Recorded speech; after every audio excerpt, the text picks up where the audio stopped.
What's going on, everybody? Welcome back to another day of the Daily Grind. I'm 30NSG, and on today's show, we're going to be talking about Lego Fortnite coming out today with a Explore the Lost Isles in Lego's Fortnite.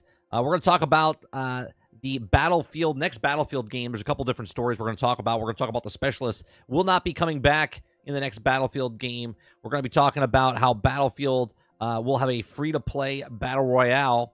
And we're going to talk about Vince Zampella talking about the next Battlefield will use modern settings in the first concept art revealed. Also, on today's topic, we're going to talk about Bungie is reportedly considering a $40 price tag for Marathon. If you like what we do here, we do this Monday through Thursday from 10 o'clock in the morning to about noon Eastern.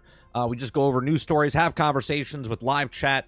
Chat is 1,000% part of this show, so we do appreciate everyone coming in. If you hit that like button, hit that subscribe button. If you'd like to go above and beyond that, become a member as little as $5. I do appreciate you very much for hanging out with us. What's going on, Eclipse? What's going on, Water Bear? What's going on, Jason? Argus, Robert Jones, good morning, good morning. Jason says Helldivers 2 is back on the menu. This new update is crazy. What's it doing? What's everything that's happening in Helldivers 2 that everyone's coming back? Did they fix the game they broke? Battlefield finally learning? Maybe. Maybe, Jones. Maybe. Probably not. It's probably all false hope and whatnot. Let's see what Helldivers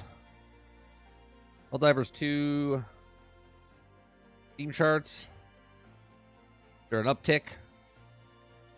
Everyone's coming back. Oh yeah. Look at this. Look at this. Can you tell where the update went live? Can you tell where the update went live? Blam. It went from everyone sleeping of 9,000 and shot up to 47,000. It's almost back up to what it was, well, the beginning of August. So we'll see. We'll see what happens. All the people that left. Well, look, this is the last time it had an update. So this is usual. It went back up to 62,000 on August 5th. I think that's the last update they had. So this is going back up. We'll see. We'll see if it can hold it or will it flatten it back out. Look, the problem is even if Helldivers hits on all cylinders, okay, it's never going to go back up to the numbers it was. Right? If you're on a roller coaster, you start off at the lowest point, okay, and then you build up the hype, right? And then the hype hits the top part right before you go over the hill, and then you start going down the roller coaster. At no other point on the roller coaster will it ever go back up to the top of the tippy top point, because that's where you get all the momentum to go through the wild ride, right? And then it just settles off, and then you come back into the station like, man, what a ride. That is the gaming lifespan of any game, okay? Of any game. Now, PvP, co-op, single-player game, it doesn't matter. They all go through the exact same exact thing.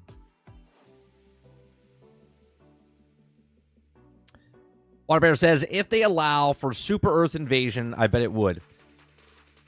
I don't know. I think there's just too many games that people that love the game have moved on to something else and they're playing something else.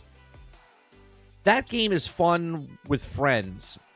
And yeah, you can have randoms and you can find randoms. Okay? I don't know, man. You think it'll go back up to 458,000 if they invade Super Earth? It would have to be really good. And even then, would it be considered... it's still the same game. So yeah, I mean, I can see what you're saying, Water, if people go back, but I actually don't care. I don't care. I would just watch it and be like, oh, cool. Cool. Robert Jones says, making a BR free-to-play is learning. Game will still probably launch buggy. Yeah, but I don't know. I don't know for Battlefield if they're doing a... I said what they're going to do. They're going to make a war zone. Right? I said it. I said Battlefield is making what Call of Duty is doing. That's what they're doing. And in my opinion, that's not what Battlefield is. I don't want to play Battle Royale Battlefield. That's not what Battlefield is. But that's me. And this is a person that's played and owned every single Battlefield except Hardline. Okay? Now I played Hardline, but I didn't buy it. Okay? I've owned every single Battlefield. I've loved Battlefield. I am the fan of Battlefield. And yet they're marketing it to non-Battlefield fans. We'll get to that in a second. Sarge says it doesn't matter if the pop goes back up. The game made their money. It's all good. Sony just shit on all the ability for the game and last longer. It's done. I've said this in the past as well, Sarge, right? It doesn't really matter if Helldivers become successful again. They made their money. They've sold the 18 million copies. They're good. Or 12 million copies, whatever it was. Private House morning says, Hunt Showdown only charges $30. Why would Marathon charge $40? Sony loves their number for some reason. They are so greedy. I don't even know if it's well, obviously it is greed. But who knows what they're bringing to it? I mean, Overwatch, when it first came out, was supposed to be free to play. And then they charged $40 as well, right? For their hero shooter back in the day. Eclipse says, I don't think so. I think that a lot of people have left and gone to refund, or when when PlayStation did the thing they did. That's true. That's true. A lot of people did get refunds, but there's also people that bought the game for the first time. So I don't know. It could be possible. It could be possible, but I'm still going to stick with my roller coaster analogy, right? Because it's very highly unlikely, unless you have one of those roller coasters that has one of those launch things that shoots you back up. Okay? Or if you're on one of those roller coasters that you go 2 times around, right? Then you'll go back up the hill again. But still stands in place that once you're done with that ride, you're never going to go back up to that top point again. What's going on, more cats? Sarge says, if a company thought Helldivers was going to sell 1 million copies and it was supposed to be good for them, and then they sold 18 million copies, it's breaking the bank for that studio. Right. Right. I don't understand why people are like, oh, it's going to fail. They've made their money. They can literally go on to make Helldivers 3 now, right? But they want this as a live service game. And I think they're just working with that player base that they still want, which is the player base that they thought they were going to get in the originally.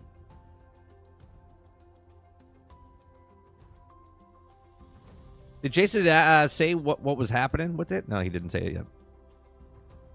Crowded says, Hunt Showdown has a lot. It's a PvPvE simplified extraction shooter. I doubt Marathon is going to offer more. Just a different art style. Pick your poison, right? Pick your poison. Well, I know, Jason. We just looked at it. I mean, I know you probably tuned in, said the thing, left the stream, but I literally brought it up and showed it's at 47,000. See, and you're saying it's over 50,000. Well, here we go. That's a lie.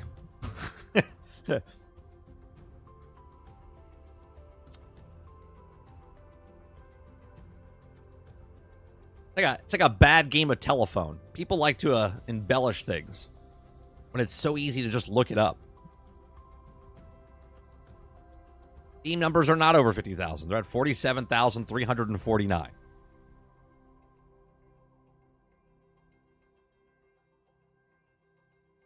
If you want to say the statement, it's almost at 50,000.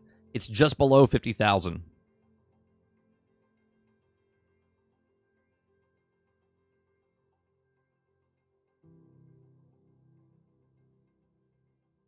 Maybe in 10 minutes, it'll be over 50,000.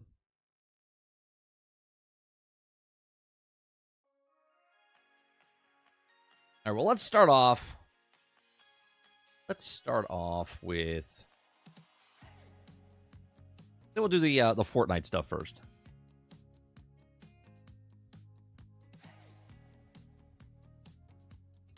All right.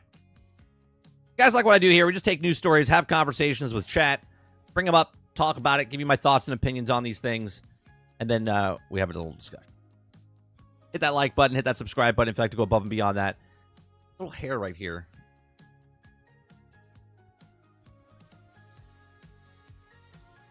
I gotta trim that. It's gonna bother me. It's gonna bother me. We'll hide it. We'll hide it. All right.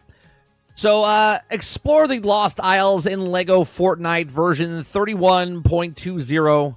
On September 16th, they wrote this. It says the landfill. That's a different game. Landfall has been made with the Lost Isles, a new addition to your world, but begging to be explored. Step boldly ashore, faced into unknown dangers, and prepare for LEGO adventures unlike any before. LEGO Fortnite Lost Isles drops on September 17th, which is today. Explore Lost Isles. Any battle bus station will transport you to the Lost Isles, which also diverse ecosystem featuring 5 different environments. Here's what you need to know about each one. The beach is a great place for pressure and relaxation. Just careful that the pirates that are on the pirates' town bite your sea legs, and also scallywag dogs will also be setting the sights on your way. Okay, then you got the plains. The plains are anything but the plain. But there are plenty of plankton. Of the biome is the home of Peely tribe, which is also known as the planties, are the same as bananas. Oh, plantains. I'm okay. Plantains are the same as bananas. We aren't to slip up like that. The members of the Peely tribe are also friendly, and they also need help when you can also drive back the peelage of pirates. Others also lurking foes. So there's the bad guys there. There's a Peely tribe, the banana tribe. You got the jungle biome. Okay, so you got the thick, lush biome that also helps plants, and with the hop flowers that can also make a bounce slurp plants and heal you, and the damage bomb and stink flowers also defend yourself. Defend yourself against what you ask. The storm wild tomatoes. So there's a native tribe of tomato guys that are coming after. There's the mountains. Get ready for a pretty view. Climb the top of the mountains. Feel high and mighty. Pluck them of the pineapples too. So there's like these floating isles like in Avatar or in Dauntless and whatnot. It actually literally looks like Dauntless. So it says, prepare yourself for adventure. Explore the uncharted territory. It comes with some risks, grab some tools. Help your collect from trees. Lost Isles. Unlock the recipes of these. So basically, this is just like the regular version and then the Star Wars version. And now they have the Lost Isles in here as well. So from Peely Tribe, you'll find plenty of throwing spears. The punch-packing projectiles from the Storm Tomatoes are also known of carrying Explorer machetes, which is also great for cutting through the jungles. And then you also get the knockback shields and send foes flying. So here's all the weapons that you can get. You get the pirates' guns, the spears, the machetes. Okay. The Essence Table has also been upgraded to run Forge, where you can also craft ruins for strengthening your tools and spending it, chopping down trees, picking plants, defeating enemies. You can also get to craft them one of the ruins and apply the tool to upgrade it. Rune of the Breakshire. Apply a tool, significantly increase the sprint speed on some jump high for a few seconds after attacking with. The Rune of Damage. Apply a tool to increase its damage. Destruction. You have durability. You got health. You got luck. You got the undead. You got this friendly dinosaur or monster that's in the game as well. Lost Isles is a home of legendary Clumboss, which is also could be found in the native lagoon habits of the jungle. Okay, you got some. I don't know if these are like in Minecraft. What do you call those? The iron golems. Like these guys look like golem type of creatures or whatnot. Got some no fruits. Got fun in the sun. So, and you got the battle pass. Let's watch the trailer real fast. Let's watch the trailer real fast. I'm sure they'll hit me for it, but it's okay. It's okay.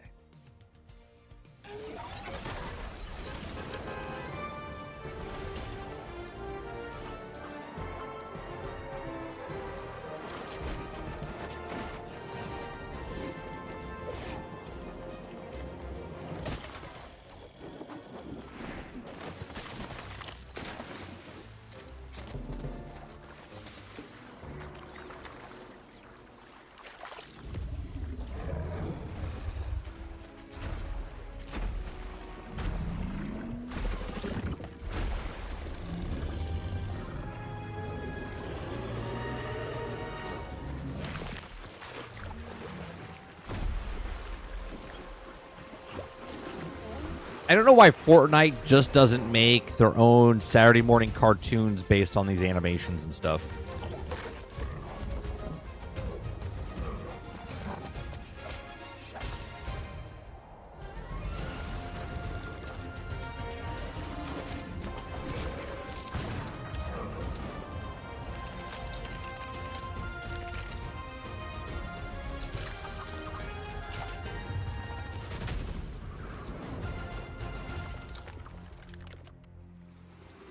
Like, it doesn't make any sense to me. Fortnite's one of the biggest, largest games on the planet, okay? On the planet. And for some strange reason, they don't back when I was a kid, obviously they've changed the laws and whatnot, but they used to make cartoons and then sell the toys and whatnot. But wouldn't it be self-explanatory that Legos makes a cartoon and puts it... Do they have Saturday morning cartoons? My son doesn't watch them. I don't know if they still do. But like, you would think of like cross-promotion type of stuff. Make a Fortnite cartoon with the animation of the cutscenes and whatnot. The reason I wanted to bring this up today is because of what they're doing. You know, we get a small glimpse of what's happening with Fortnite, with what they've done with Legos, right? With Legos, they've made the open world survival Lego game, okay? Then since then, they've added Star Wars, and now they're adding Lost Isles. They've added a bunch of other things.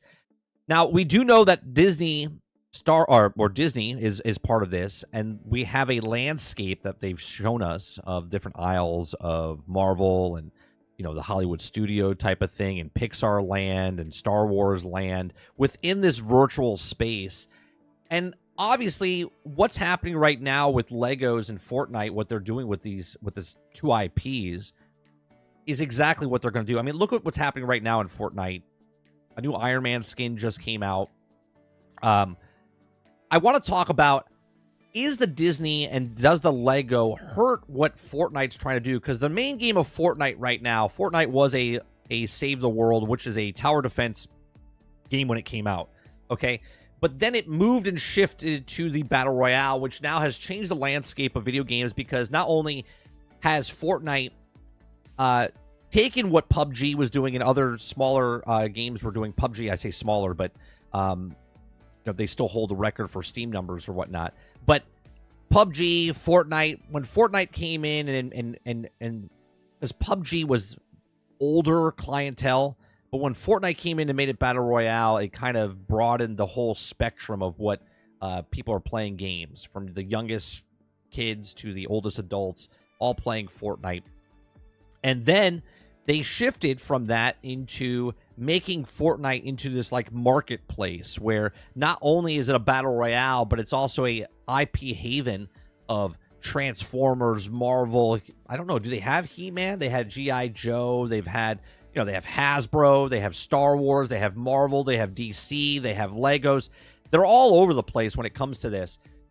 Now that Lego has their own separate game, okay, and there's less and less people playing Fortnite Battle Royale, if that's because of the non-build Battle Royale, the build Battle Royale, if it's the people that are just coming in to play the different seasons or playing all the character creation, or I should say customer creation type stuff that they have, if they're playing Lego Land, if they're playing Lego Star Wars Land, if they're playing now the Isles that came out today, if they're playing the Rocket League Racing, if they're playing the music, right?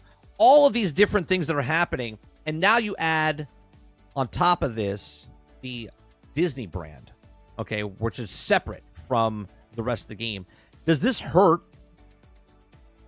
the Fortnite model, or does it obviously just help Epic in general, right? Because Epic doesn't really care about just the battle royale. Maybe they see the forest through the trees. Maybe they're looking at it and going, look, we can't always just depend on this battle royale. Battle royale will die in the future, so we need to come up with something else. And this is why they're making the pivot towards the Lego IP, towards the Disney IPs, and whatnot. What do you guys think in chat? Do you think that do they see the light at the end of the tunnel? Do they know that battle royales it's time to shift and move, where they're still doing it and they'll leave it there? Or do you think that it's still the bread and butter of this entire business 3 to 5 years from now? Okay. The reason I ask this is because our next story that we're going to talk about is got Battlefield, who's lost their identity, and they are also making battle royale. Now, they had a battle royale in their last game, but there was a paid inside there, but we'll get that in just a few. Let me know your thoughts. These are just my thoughts. Let me know yours in the comment section down below or in live stream. What do you think about Fortnite with all of these different updates and all these different versions? Because you're taking pieces of small segments of people, right? You're taking the large of Fortnite is hundreds of millions of people playing the game, right? But then it breaks down into 100,000 playing this, 100,000 playing that, 100,000 playing this, 20 playing that, 20,000 playing this, right? They're all over the place when it comes. So do you think that they don't really care about the battle royale? They just want people to come to Fortnite, as Fortnite will be like, Google it, okay? It won't be like, you see what I'm saying? Fortnite's just not about, when you say Fortnite, right now you think of battle royale. But in the future, 3, 5, 7 years from now, when someone says Fortnite in this cultivation of the society of our children growing up, when they see a character or when they see an actor, they're like, oh, that's the Fortnite guy. Okay? They don't say that's the Fortnite battle royale guy, right? They just say that's the Fortnite guy. So in the future, do we see this just saying Fortnite? Oh, it's in Fortnite, right? Fortnite's this place. It's no longer just a battle royale. Let me know in the comment section down below. Please make sure you share, like, subscribe, and if you like what I do here, please make sure you check out some of our other videos. Thanks for watching.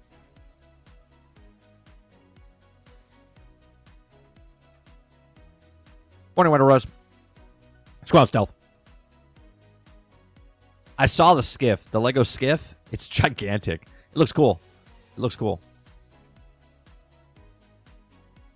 Eclipse says that's awesome that they're bringing back the Fortnite dinosaur, whatever his name was. A lot of people have been asking for him to come back. He looks directly straight up out of the dragon, Trained by Dragon, like dinosaur, whatever.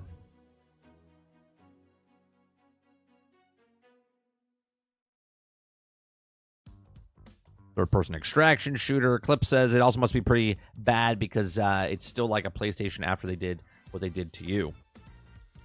Saturday morning cartoon is every day, 24/7 YouTube. Yeah, but that's not the same. Saturday morning cartoons, Robert Jones, is Saturday mornings. Your kids would wake up early to sit down in front of the television set. It's a moment. If you have it every day, then it's not special anymore.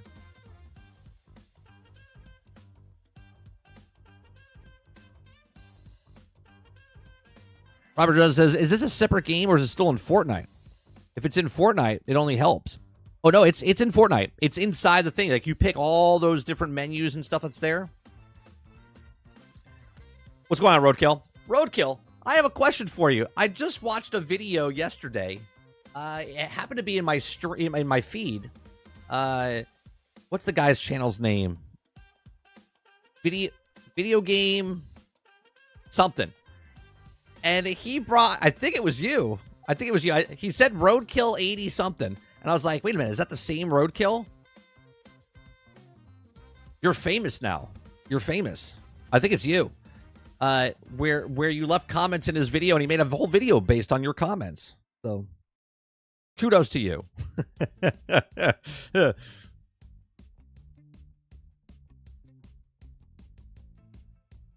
East Vandal says Fortnite's becoming the Game Pass of video games. No, but I'm being serious, Vandal, right? Like, are people going to look at Fortnite as, oh, it's the battle right? Or is it going to be like Fortnite? You know, like it's this Game Pass.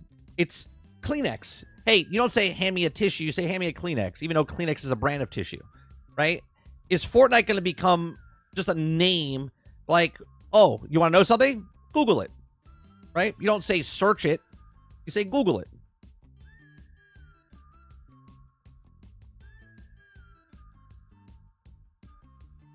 Ron Slusher says, Fortnite, Minecraft, Roblox are never-ending games. Yeah, they just keep going.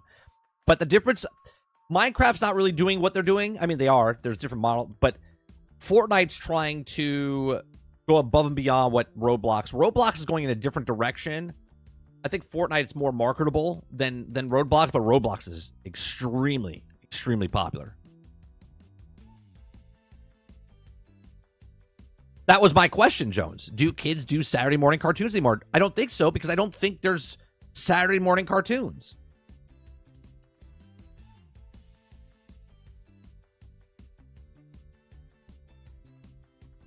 What's going on, Joe Haley?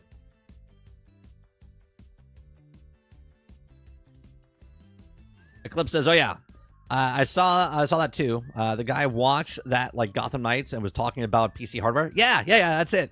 Yeah, Roadkill's name was in the video, and then I was just listening because I was like doing dishes and stuff, and he's like, oh, Roadkill, and I was like, Roadkill, and then I paused and like looked at it and was like, is that the same Roadkill?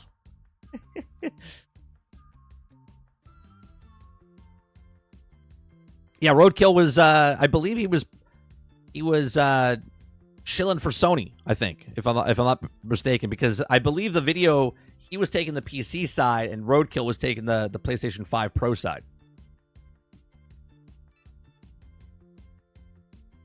Krebsy says, BR these days can't last as a standalone titles. They need to be attached to additional content / modes. I say Fortnite's identity is the art style, skins, and collaborations. Right. It's almost like Unreal Engine. Anytime someone uses the Unreal Engine, they're like, oh, it looks Fortnite-y, right? They use that as a term, as a meme, as a comparison, right? I don't think you're wrong there, Krebsy. I think the Fortnite is 100% identified as the art style, the skins, the collaborations. I think you're 100% correct there.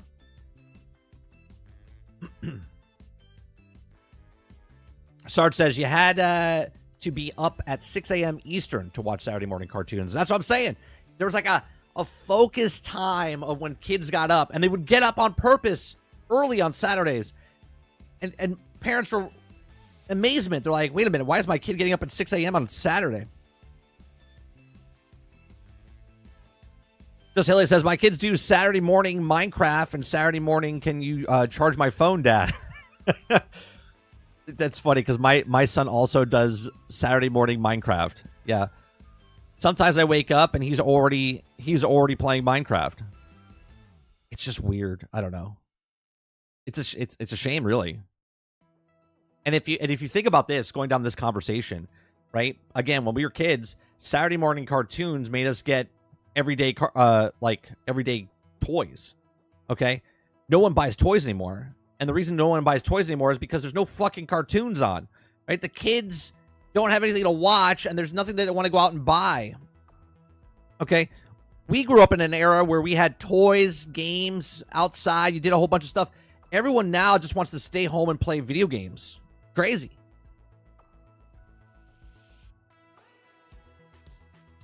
Fortnite is not a game anymore. It's an experience. Well, it's funny that you say this, Ron. My son this weekend, the reason I found out that the Rocket League World Cup was going on is that my son went in to go play Fortnite, and then he started playing or watching the World Cup. He's like, look, Dad, they have Fortnite or Rocket League inside of Fortnite. And I was like, what? He's like, yeah. And I'm like, oh, that's just a real thing. I was like, you can watch that on excuse me. You can watch that on YouTube. He's like, yeah, but it's more fun watching it this way. I was like, but you're just watching something. They've taken the experience of watching TV and taken your 55-inch, 65-inch, 75-inch television set where you could watch YouTube on, and they've thrown it into a 55-inch, 65-inch, 75-inch within a video game within the screen. And it's like, you're not even watching the screen at the full quality anymore. You're watching a screen within a screen. What is happening?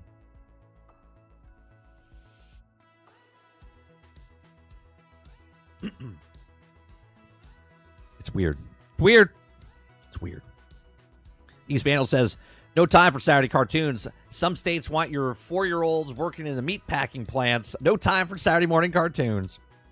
Factor says, it's a good thing for Fortnite, and anyone who has characters they have bought in the game, you can take that Iron Man and play with a shooter, Heart Racer, Lego Adventure, Save the World, and music games too. I agree with this 100% Factor. This is an amazing thing. My only pushback to this is if they ever take Fortnite down, you lose everything. You lose everything. But I see, right? I see the fact that in Fortnite, collect your virtual figures, okay, inside the game, okay? And that's it. That's awesome. Like, you're collecting the figures. Like, there's no physical good, though, right? Like, what I liked about these guys from Disney Infinity was they're really cool looking, I have the actual figure. They have an actual chip in the bottom of it where you could bring it with you, right? If you went to someone's friend's house and stuff like that. But at least I have something. So when Disney Infinity shut down, I still have these figurines, right? You don't have that with Fortnite's characters and whatnot. But I do agree, though, that it is cool that you could play Save the World and be Boba Fett. I do agree that you could be Teenage Mutant Turtles and go play kart racing or go play the Lego game. It's awesome. It is awesome. Just Haley says, I think about it. My kids don't watch TV at all. They use Netflix Kids accounts, Amazon Kids tablet, and mobile YouTube Kids. Yeah, my kid watches YouTube. My kid watches science shows and stuff, right? My kid's weird. Maybe he's normal. I don't know. But he watches a lot of like engineering shows. He watches a lot of like how they he knows everything about Disney World, like the inner workings of the rides and stuff like that. He watches how things get made. Right? He watches DuckTales. I know that. He watches DuckTales, the old version. He would try to watch the new DuckTales and said, I don't like the art style. Okay? Right? And he watches the original DuckTales now. He likes the Muppets.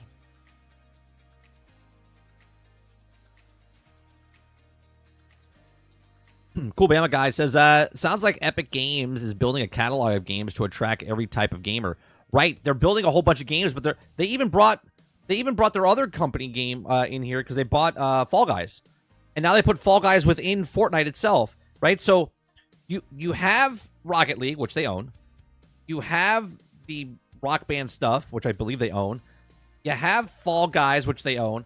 But now they've taken all of those things and put them underneath the umbrella of Fortnite, right? Fortnite quietly is just taking everything, taking the IPs, making big deals with the biggest toy companies, Disney and Lego and Hasbro, okay? Right? They don't make toys anymore, but they all have their stuff within Fortnite themselves.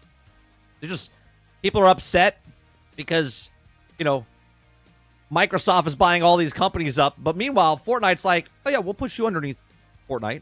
We'll buy this company up, put that inside Fortnite. And it's crazy. It's crazy. It's an experience, that's for sure. Jesse Max says, I was a little and played Manhunt in middle school every day. Ron Slusher says, probably soon you'll be able to do your groceries and Christmas shopping within Fortnite. Perhaps, maybe like a DoorDash guy comes running around. Maybe Epic buys Amazon, and now when you buy something within Fortnite, Amazon delivers it. Maybe they partner up with Amazon.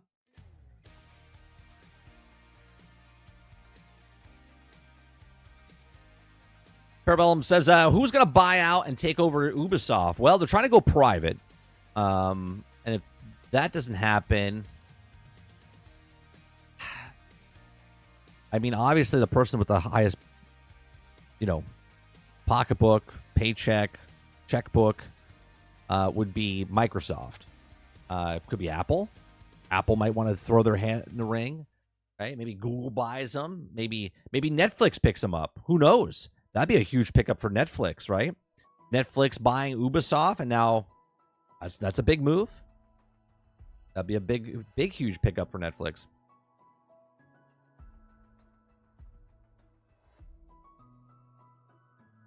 Sarge says no one. They're DEI infested, and they have lost 90% of the value. The management has been fired. When Assassin's Creed releases, they'll be done as a company. It'd be interesting to see. Factor says, I agree. Digital items are not going to be here forever. I do like that Fortnite gives people more ways to play with the same digital items, though. Right. Remember when NFTs were a big thing back in the day? And you couldn't bring your NFT from one game to another.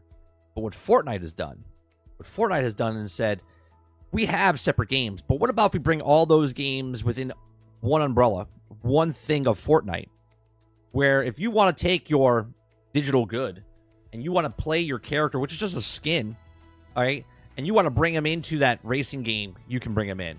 You want to bring him into the Lego game, you can bring him in. If you want to bring him into the Battle Royale, or you want to bring him in anything else, it's a very smart move by Epic and Fortnite. Sarge says, hey, bro, the rules were that you can't make a cartoon to sell toys, but you can make a show and then later sell toys in the cartoon.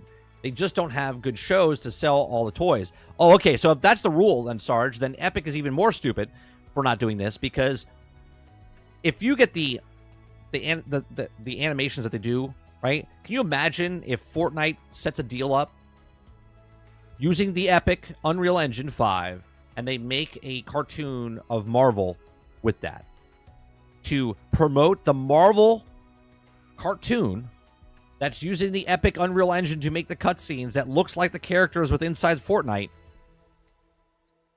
is stupid. Not doing it is stupid, right? Not making a Lego show based off the Lost Isles or the survival of their thing is stupid, okay? They should 100% make cartoons and stuff. They should have a whole separate section that just works on making TV shows and promote their game. Right? Think about it. Just like we were in the 80s. You're watching the television show and then a commercial comes on. Fortnite. Play the epic battles of Star Wars as Darth Vader. Whatever. Right? Like, how do you not do this? Rebsy says, Ubisoft is worth less than $2 billion. If anyone is going to buy them, it would have been already. Not for sure. They're waiting for the bottom to completely drop out, Rebsy. If someone buys it for real cheap, then they have all those IPs they can use and stuff later. IPs are the big selling point, right? Why buy it for $2 billion when you can get it for $1.9 billion or $1.5 billion or $1 billion?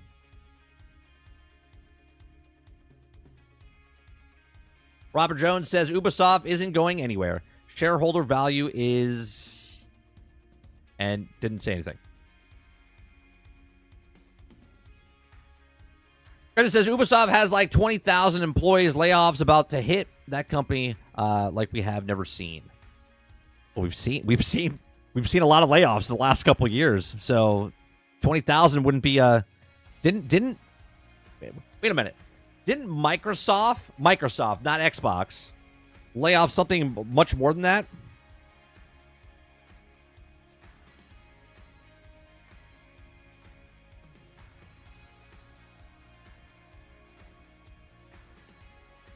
Oh, who did it? Was it Intel? Someone just laid off a crap ton of people.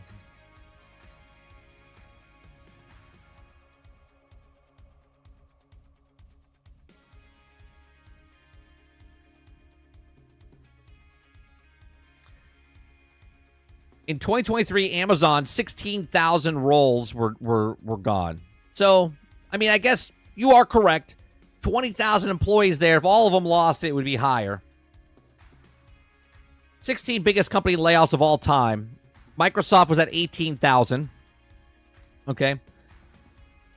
Hewlett Packard, 24,000. 24,000. Jesus. Well, here you go. Here's a list of layoffs that happen. Okay. Microsoft, 18,000, and they're at 16. Hanhe, 20,000. Hewlett Packard, 24,600. Chrysler laid off 26,000. Hewlett Packard laid off 27,000. Bank of America, 27,000. Bank of America, not only are they number 11, but they did it again. They did it again for 30,000 people. United States Postal Service laid off 30,000 people. Boeing laid off 31,000 people. Ford laid off 35,000 people. AT&T laid off 40,000 people. General Motors, 47,000 people. Citigroup, 50,000. Sears, 50,000. IBM, 60,000. U.S. Army, 70,000. I don't know about the U.S. Well, I guess the U.S. Army would count. Not really a business. I mean, I guess it is. Okay? So, I'll push back against that. Like we've never seen before. You can add a couple things in the gaming industry. Because we have seen these things before, and 20,000 would be like a drop in the bucket on this list of ridiculousness.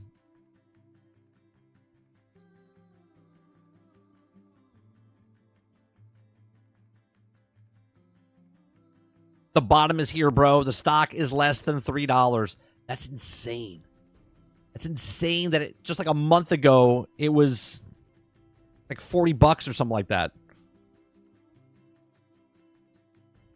Or is it like $18? Something. It completely just...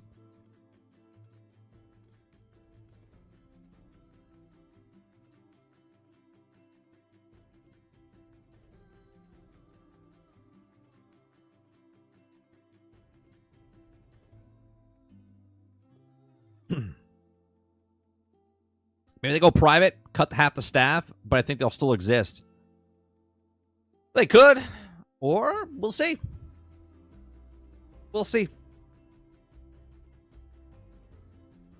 Waterbear says, my company laid off 5,000. Get on their level, Water. 5,000, that's nothing. These companies are going, hold my beer, 5,000. When you get up to like the 50,000, then we'll be like, oof. And you guys are up there.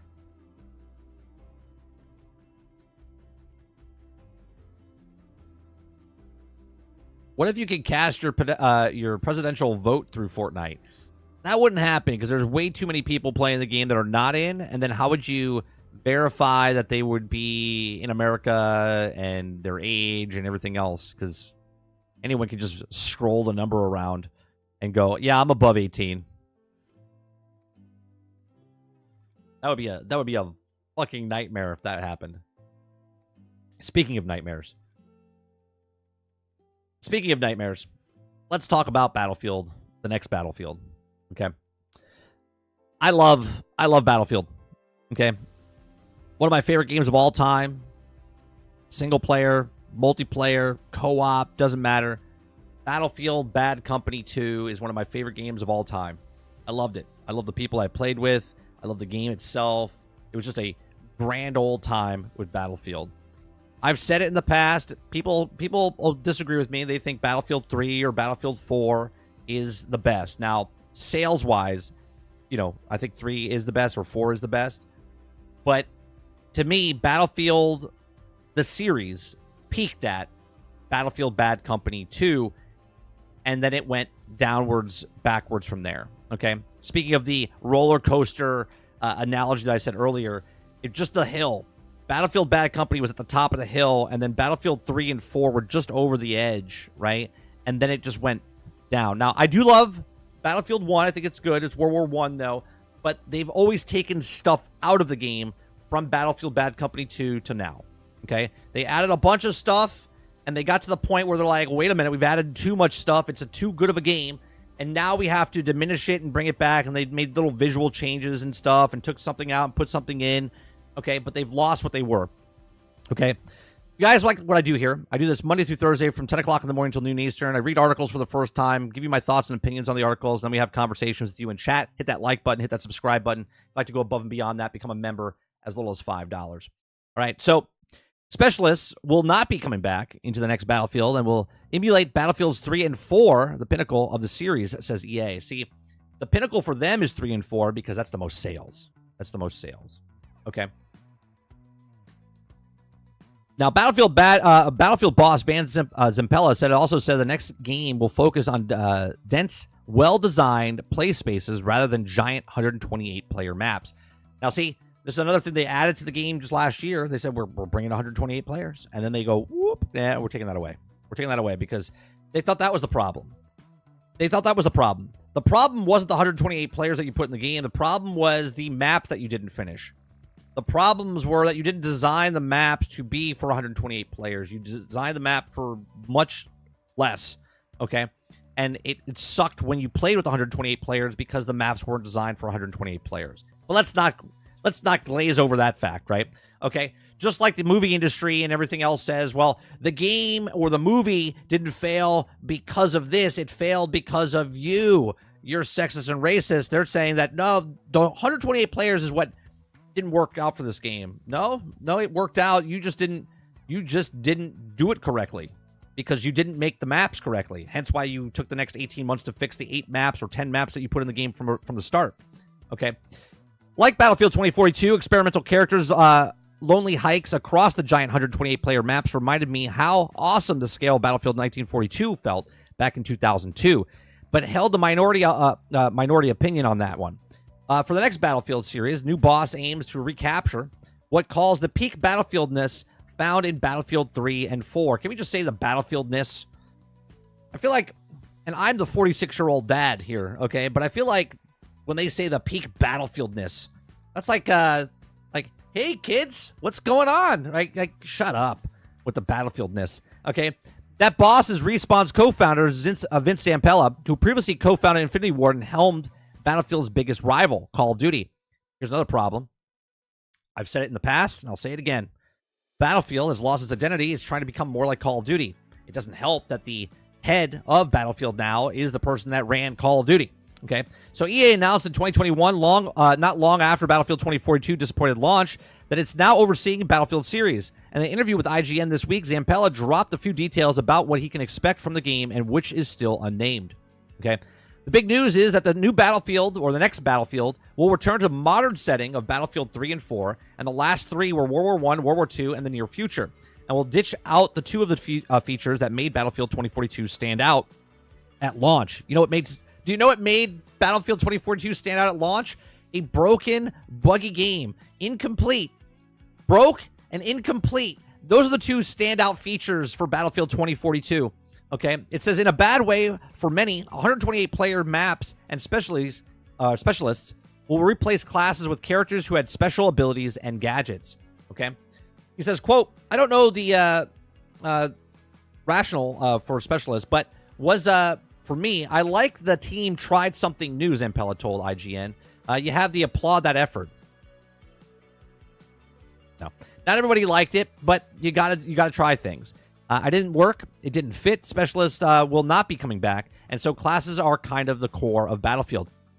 The fact that I need someone to tell me what the core of Battlefield is, when I knew what the core of Battlefield was, and when they showed us their specialists, I'm like, this is not Battlefield.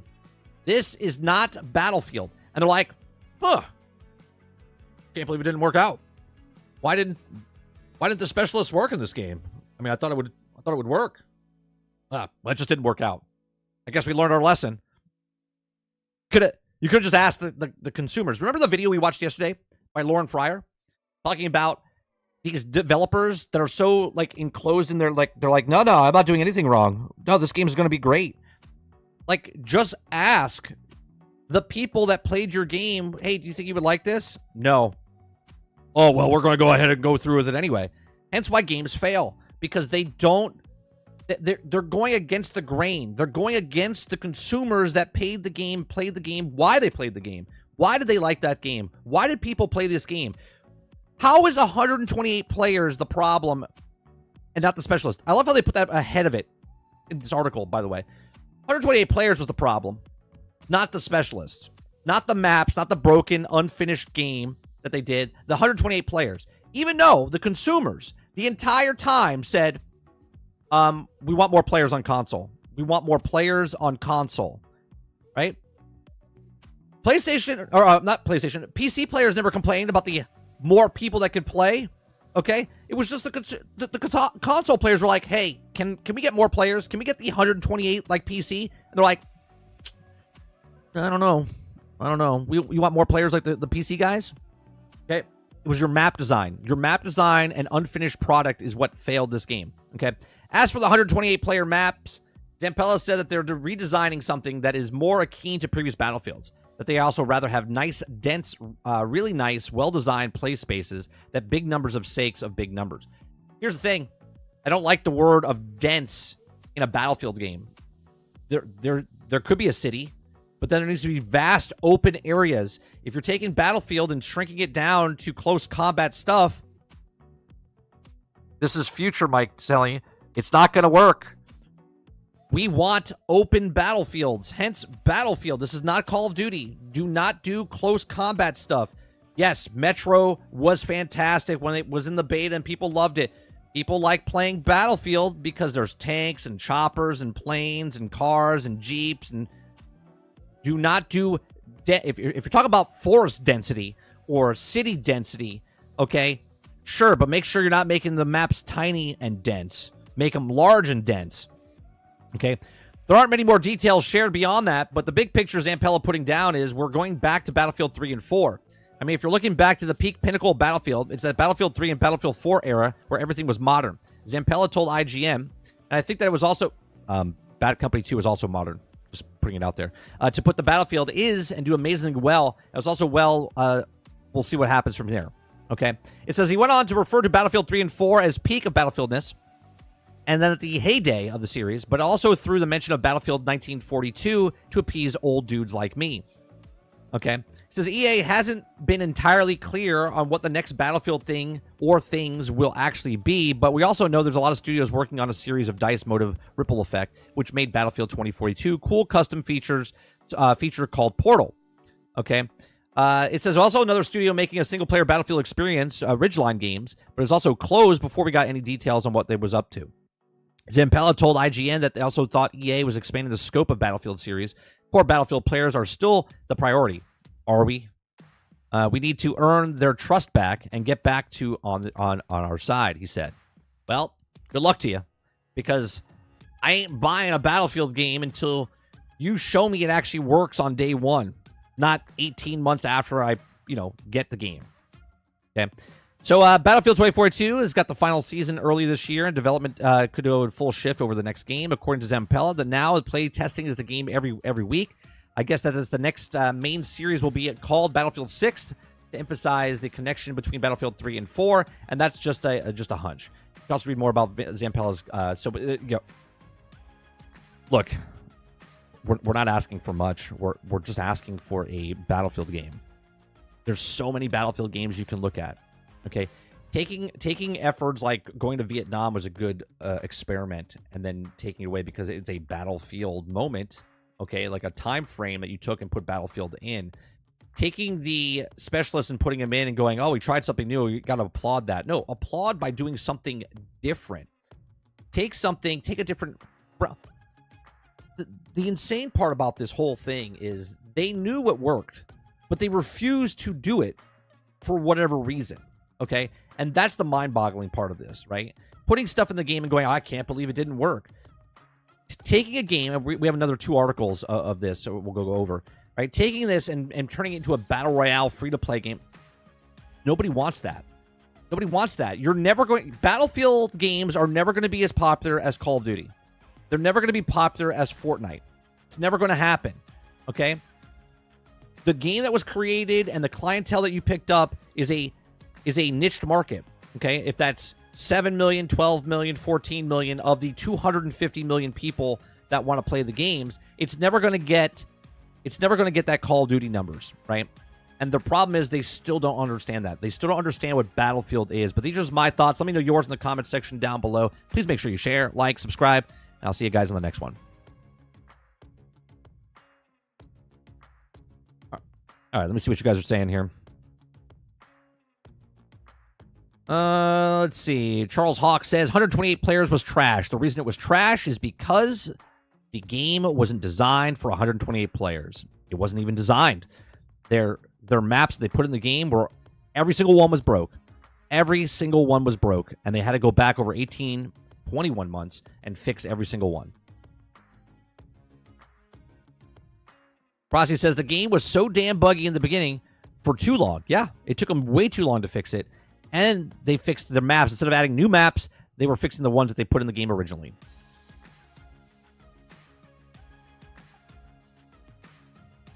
As far as PC market goes, those bugs made a lot of people refund the game. Battlefieldness. Yeah. Battlefieldness, I'm telling you, it's like, what are you talking about? What's going on, Argus?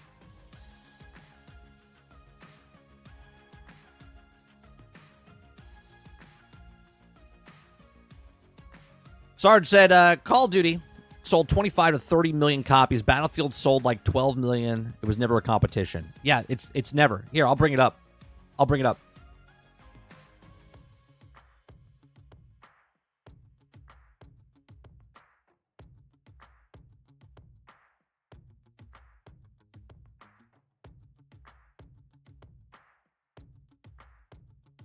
Right? The most sales was 17 million of Battlefield 3. That's the peak. For me, Battlefield Bad Company 2, but like I said, Battlefield 3, Battlefield 4. But for me, talking about feature-wise, what's in the game, what it did, Battlefield Bad Company 2 was the pinnacle of the game. Wasn't the pinnacle of the game for the population or sales, because But the features in the game, what the game was, what the game did, Bad Company 2 was that peak. Okay, so you guys can see the numbers better. Okay, Bad Company 2 to 3, right? Think about this. Why was there such a jump from Bad Company 2 to 3? Because there were so many goddamn features and stuff in Bad Company 2 when people were late to the party and they didn't play it. They're like, oh man, I heard Bad Company 2 was such a good game. Battlefield 3 has got to be great. So when it came out, 17 million people bought it. 17 million people bought this game because it was great. But they removed features from Battlefield Bad Company 3. Or, I'm sorry, Battlefield 3. Okay? Then Battlefield 4 went down to 14. Then Hardline dropped dramatically. We went from 6.54 to 17 to 14 to 4. Okay? And then Battlefield 1 went to 25, but it says million players. It doesn't say copies sold. Okay? Which, because it went on the Game Pass, it went on a bunch of different things. But Battlefield 1 is a very good game. Very good game. Okay? But that's players. That's not sales. Okay? In parentheses, it even shows. Okay? But look at the series. 2.47, 1.36, 2.25, 1.64, right? Less than, okay, 300, 250,000, okay, for Battlefield 2142 on PC, okay? Then you have 2.59, 3.64 for Battlefield 1943, which is just a arcade one on the actual consoles, the small little batch of it, right? This is your core. All of these other people of this 17 million, you got 6 million, 7 million hardcore fans of what your thing is. And you're chasing the Call of Duty, which is fine. You're a business. You're chasing it. But you're losing the identity of what your game is.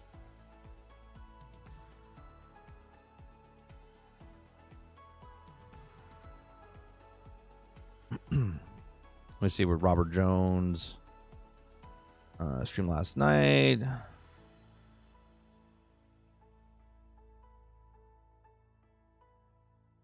Jesse Max says, EA just called Battlefield was peak 3.4, and EA never said anything about the Bad Company 2 is truly peak. But that's my point, Jesse, right? When they say it's peak, they're talking about the numbers, right? Which they're not lying. They're not lying. The 17 and 14 million was peak for them. For business standpoint, that was peak for them. When I'm saying peak for the Battlefield series is Bad Company 2 because of all the features, the destructible environment, all the stuff that was going on inside that game, and then everything after that point, they started reducing it. They started reducing it from what it was.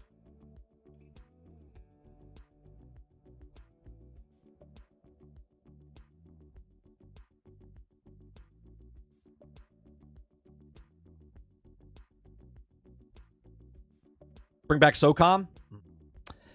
I don't think SOCOM's going to do as good as everyone thinks it is. I would love a SOCOM personally, Jay Breezy. I don't think it would do as good as everyone thinks it's going to do if they brought it back.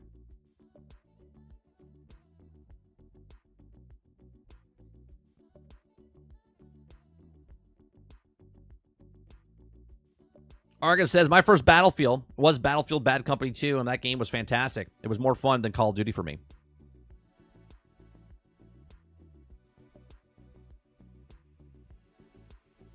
Jesse Max says, are we talking about EA because they are shit-making Never was also a Battlefield game anyway. VR game at first, but then they changed their minds. It was all because they added a specialist class into it. Well, right, the Battlefield of Battlefield 5, they brought the Battle Royale into that one as well, didn't they? Right? Battlefield 5, didn't that have a Battle Royale?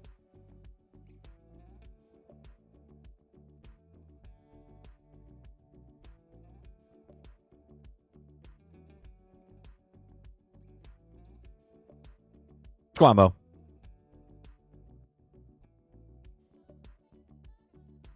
Waterbear says, Battlefield COD needs to get back into its roots.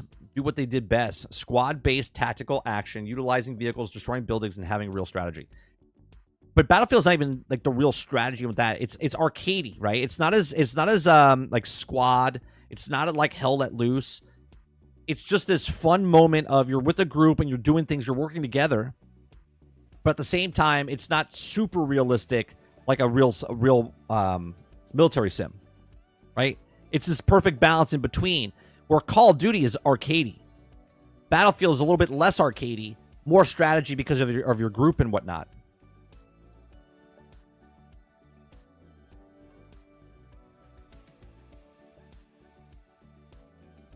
I didn't forget about it. We just don't talk about it, Breezy. I didn't forget about it. We just don't talk about it. Because that to me is where they were tracing the Call of Duty trend. Hardline was 1,000% the Call of Duty trend. That was the same time period when they were trying to do, not only were they trying to get the Call of Duty crowd there, but they also had Titanfall, and they sacrificed Titanfall 1 and 2 to try to get the $60 out of your hand. So instead of spending it on Call of Duty, they're like, well, maybe they'll spend it on this or this before they spend it on that.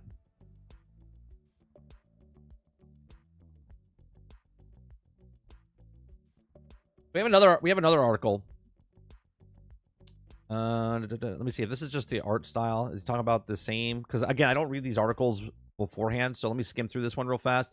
Exclusive Vincent Public confirms that new Battlefield uses modern setting. First concept art revealed.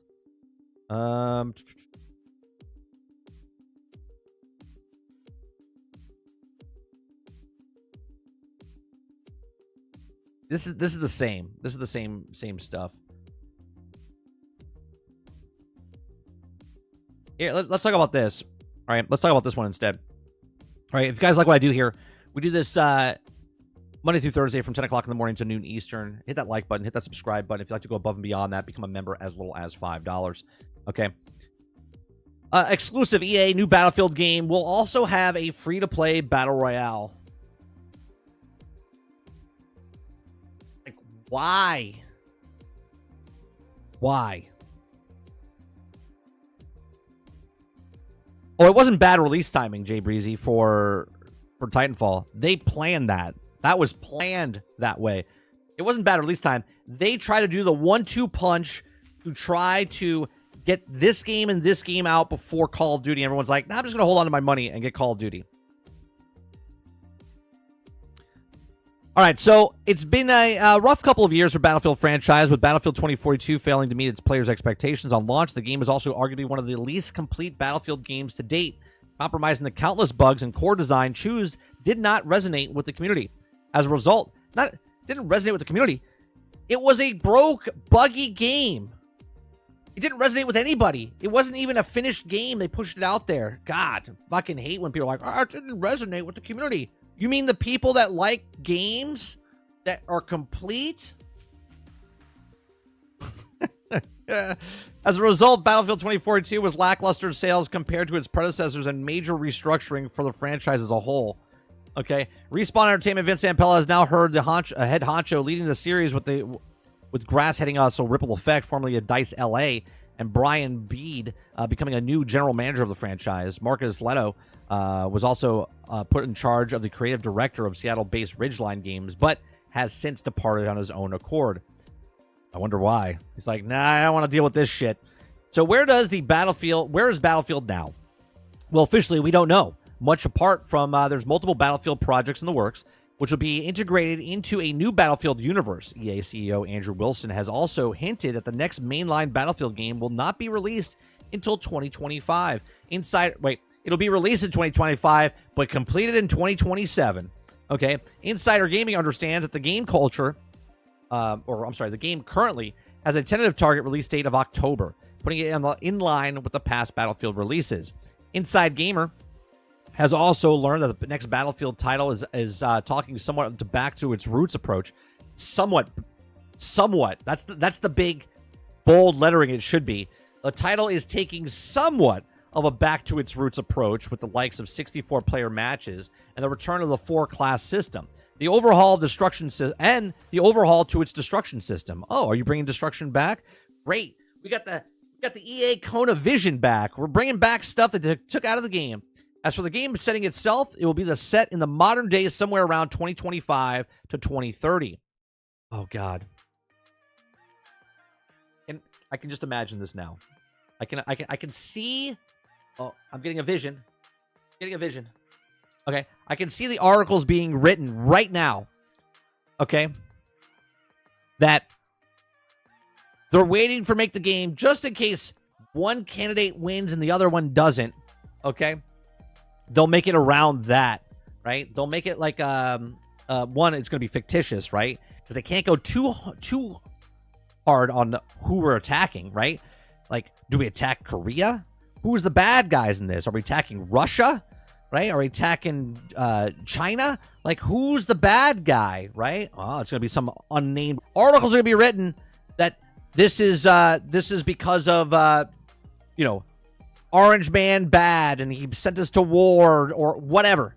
Like, this is a weird spot to put it in, like, modern day. Like, the last modern day stuff was because there was wars and there was bad guys. But now you're setting it in the future, like modern, like today to like 5 years from now. So what's it going to be? Who are you going to pick as the bad guys? Is it a bad guy we don't know about? Is it an alien invasion? What's happening? Right? What is it? The modern world against alien invasions? That's not Battlefield, just by the way. Just letting you know. That's not Battlefield. Battlefield, as I said again, I'll say it many, many more times, is people like going back to playing. Look, I wasn't born in World War I or World War II. It was really cool playing the wars from that time frame, right? Some people weren't born during the Gulf War or the Afghan War, okay? And you can make these wars about these places, and they've been all done before, but have they been done the way that Battlefield wanted to do them before, right?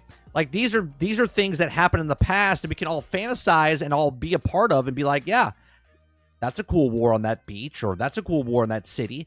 And this is why World War II is such a big era, because of all the different towns and different villages and all the different places that it happened in World War I, okay? Or World War II as well, right? What's this game going to be? 25 to 2030. So it's a fantasy game. I get it, it's a video game, but it's a Battlefield game set in the future. And we all know 2142 didn't do very well, okay? Because you can't pick bad guys. Okay, so Ripple Effect, the studio is also working on the new Experience of Battlefield franchise, working on the new Battle Royale title, as currently aimed to be free to play and follow similar strategies in highly successful Call of Duty Warzone. Called it, right? So Battlefield is going to have what Call of Duty has, a Warzone. Congratulations. Congratulations.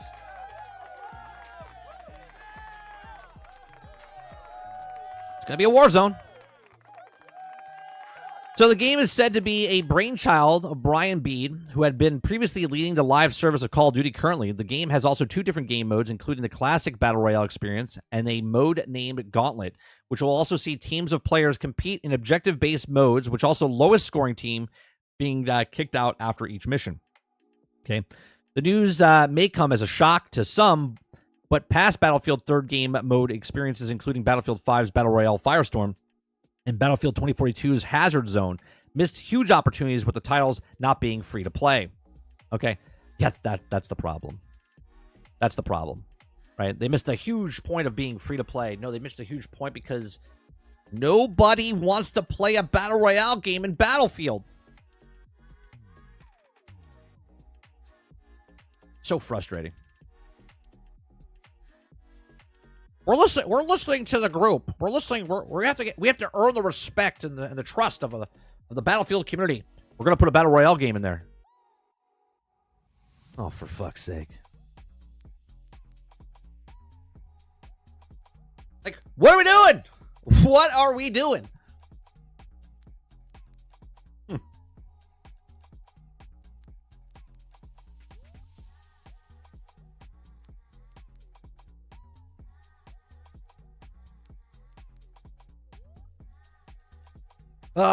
Let me see what you guys are saying.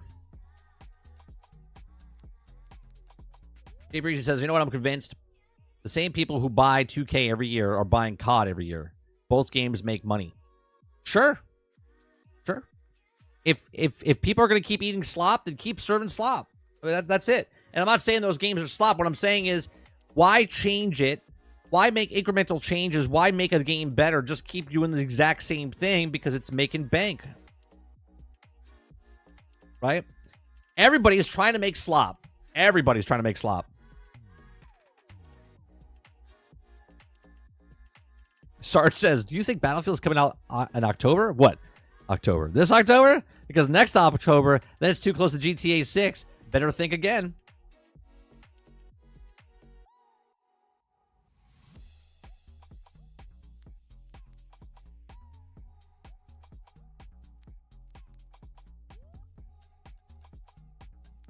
I just don't get it.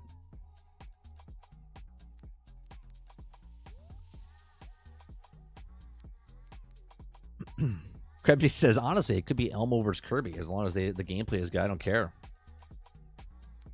I'm so sick of the Battle Royale being added to games that don't need it.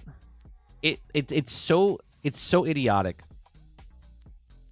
They're so stupid when it comes to, right? They're like, oh, well, the problem why no one liked it was because of the $40 price tag or the $60 price tag to play the Battle Royale. No, nobody wants to play the Battle Royale game. No one played Battle Royale. The people that bought the game didn't want to play Battle Royale. So you think that the people that didn't want to play Battlefield, let me get this straight. Let me understand the clientele you're going for. The people that bought Battlefield 5, okay, that paid the $70 or $60 at the time, $60 for the game, or maybe it was $80 because of early access or whatever, okay? But the $60 for the Battlefield game. They're like, hey, we have Battlefield 5 coming out, and we have other game modes in it. And they're like, oh, I'm going to get it. And they got the Battlefield 5. Then they get into the game, and people in Battlefield 5 are just playing Battlefield 5 regular mode. And no one's playing the actual Firestorm mode. And they're like, well, you know what the problem is?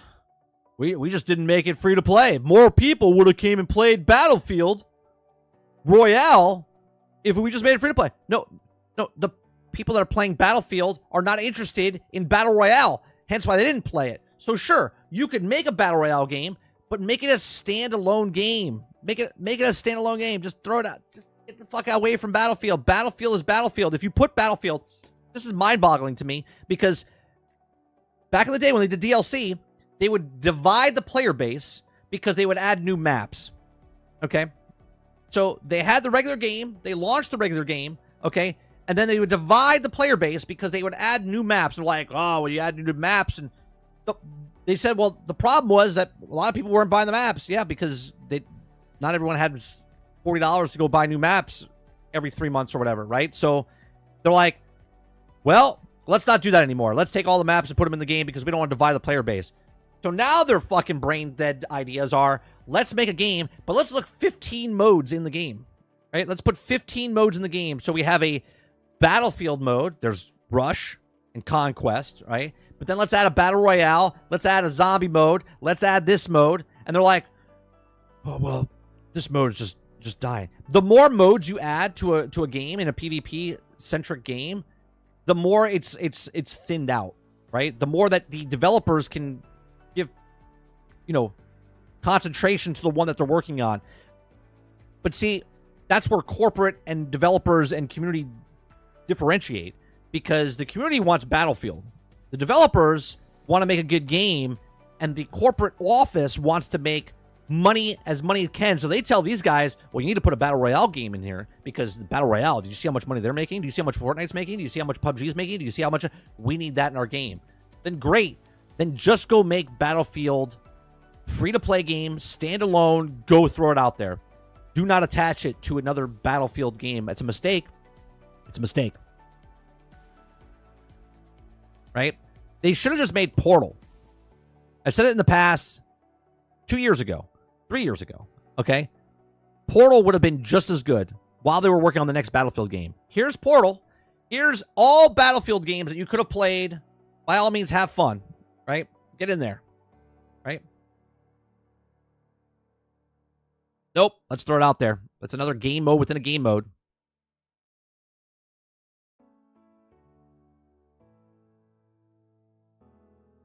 Come on, Cracker. Do you think MAG would serve as a decent competitor for Battlefield or COD than SOCOM, or no? MAG was fun because of the large-scale battles. I wouldn't say MAG would compete with Call of Duty, right? Like, MAG would be more in line with Battlefield, for sure.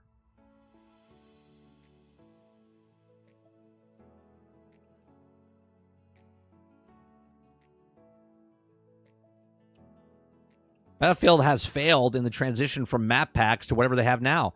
Yeah, and adding more game modes, that's breaking up the player base.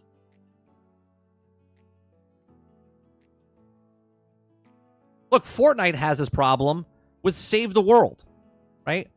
Fortnite has this problem with Save the World. They have free-to-play Battle Royale, and they have paid Save the World. People play Save the World, but there's not a lot of people playing Save the World, and they try to market it and push it as much as they can on Fortnite.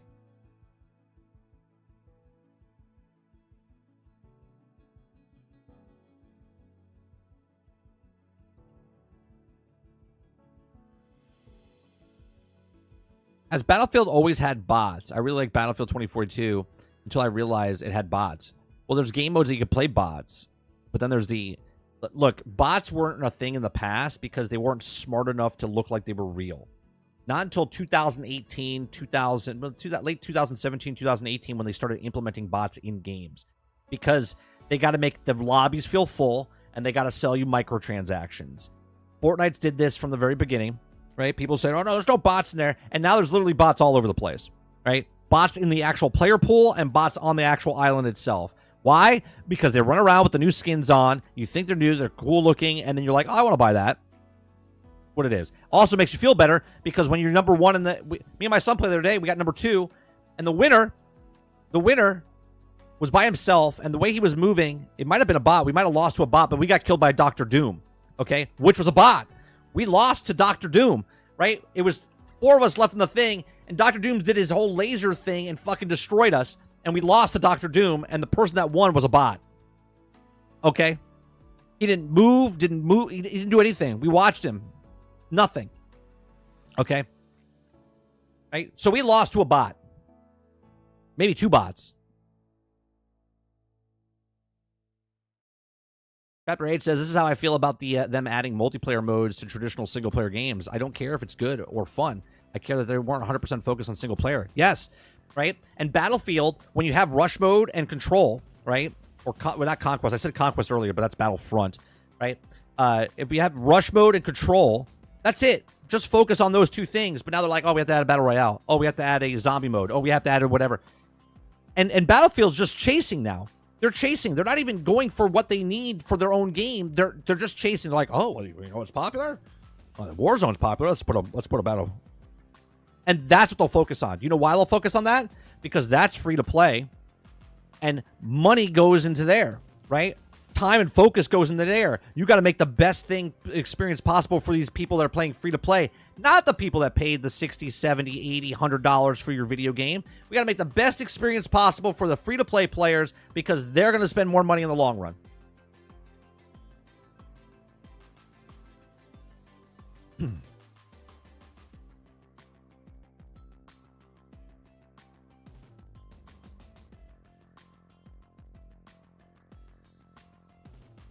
AC Shadows needs a battle royale.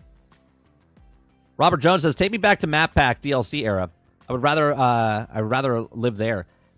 Here's the thing about what the worst part about the DLC stuff that they used to sell is that people were trying to get in the pool, and they would put these new maps in the pool with the old maps. So you would play with your friends, and then all of a sudden you get to a new map, and then it would separate you guys, which was stupid.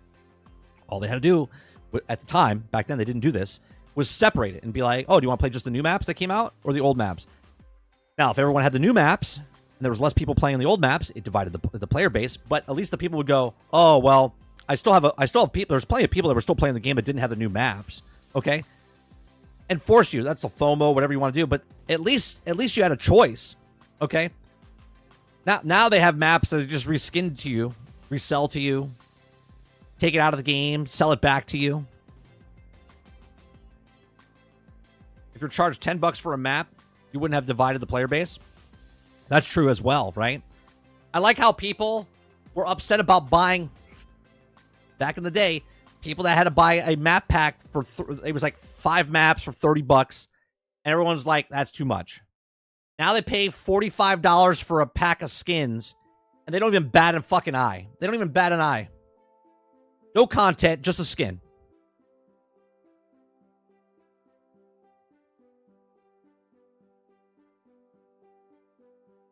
Literally killed my experience. I dropped the game immediately. Wait, what? Lost to a bot. I walked away. What did I miss? So inside of Fortnite, they have like Dr. Doom's going on right now. So as the circle closes, Dr. Doom like hopped into the final circle. Okay.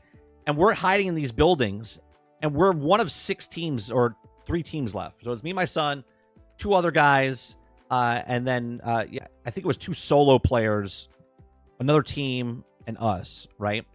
So there's 6 people left. We took out 1 guy. Okay. There were 7 people left. Oh, I'm sorry, 5 people left. It's us 2, and then the 1 standalone. And then Dr. Doom came in, and he literally destroyed the houses with his laser beam, okay? And you saw the number go from 5, right? It went 4, 3, 2, and we were dead. And the last person was just standing there, and it was just standing there. Didn't dance, didn't move, didn't do anything. Now, if you've ever played Fortnite, you know that when someone wins, they do a little dance, they say something, they do something, they hop up and down, they do a bunch of stuff. Nope. The last person that was alive was a bot. And we got killed by a bot. We got killed by Dr. Doom.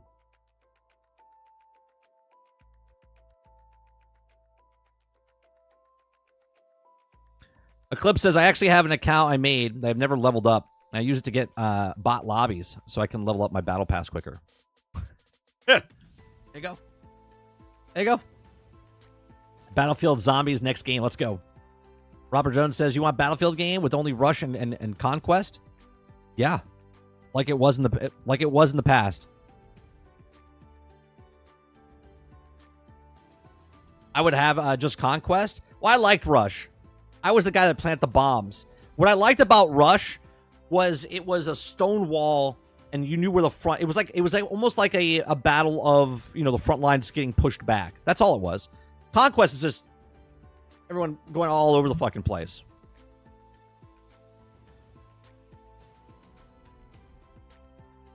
Jesse Max says, I hope not. EA will just do the jetpacks in the next Battlefield game, just like Advanced Warfare. I worry about that. I personally think it's a mistake not only to be modern, right? You want to go modern, go back into like the 90s, right? Have a battles there. But doing it the future, 2025 to 2030, if that's the time frame they're setting, I think it's a mistake.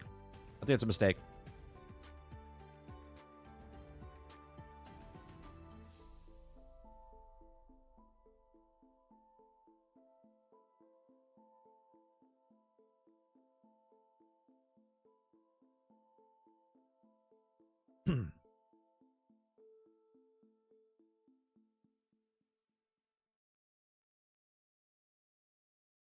That's that. Oh, here's another thing from Battlefield. Now, I don't know if the source is it's from the business. It's from the business thing. Yeah, he's just doing it for the business call, right? So Robert Serrano, Electronic Arts conference call. Battlefield says that this is not just one of the top priorities. It's one of the most ambitious projects in the history. We have brought together the very best team, coupled with the resources and technology they need to deliver an epic Battlefield experience. And I'm excited about what they come next and they continue the progress across the strategy priorities. That's what Andrew Wilson said. Okay. They're also going, if I'm not mistaken, they're making like a TV show, like a TV series and movies is what they want to make as well.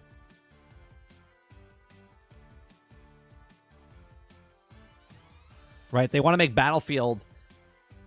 They want to suck out all the stuff of Battlefield as much as possible.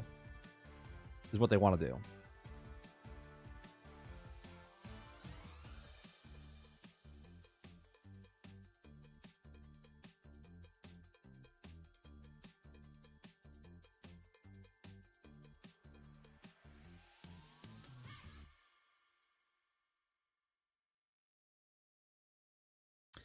All right. How do you want them to fund the next Battlefield game?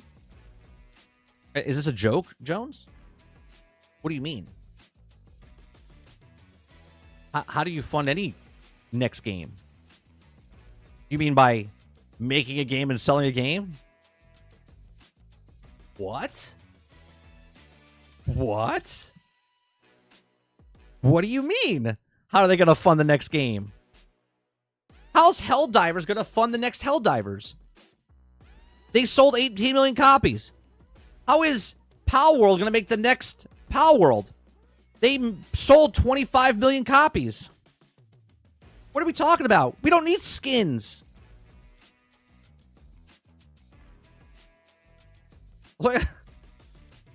Make a game, sell a game. Do you think I care what my military guy looks like in first person? I'm on the American team. I'm on the Russian team. I'm on the UK team. I'm on the Chinese team. I'm on the Japanese team. I don't need skins. I see the gun. That's all I see. I don't give two shits on what my soldier looks like in a military game.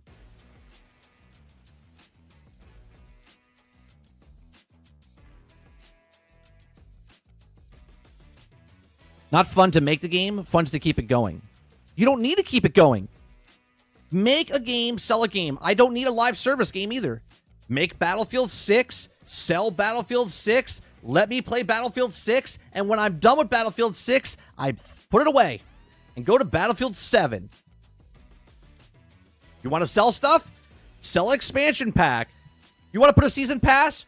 Cool. Make a season pass. Okay? But put some value in there. Because I don't give a shit about skins on my first-person shooter game.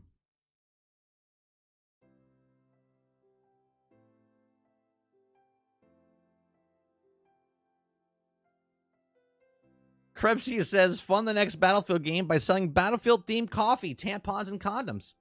Sounds exactly... That's a good idea.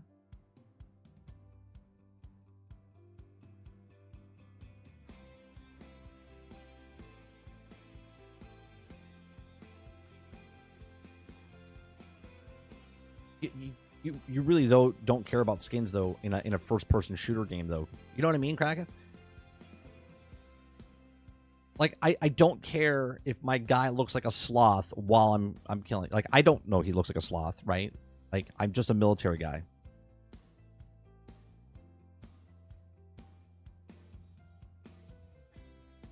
How do they keep Star Wars Outlaws going? Well, you could have just sold the whole game. You could have just sold the whole game. Made the money, and then that's it. That's it. I know it's such a hard explanation. What do we do? Well, how about we just make a game and then sell the game? They're like, what are you fucking crazy? You know how much money we're leaving on the table? We should make it a third-person game. That way they can see themselves. That way we could charge $20 for a microtransaction for a skin, and we'll release different skins all the time. I heard Paris Hilton wants to be in Battlefield 2042. Let's put Paris Hilton in 2042. It'll be hot.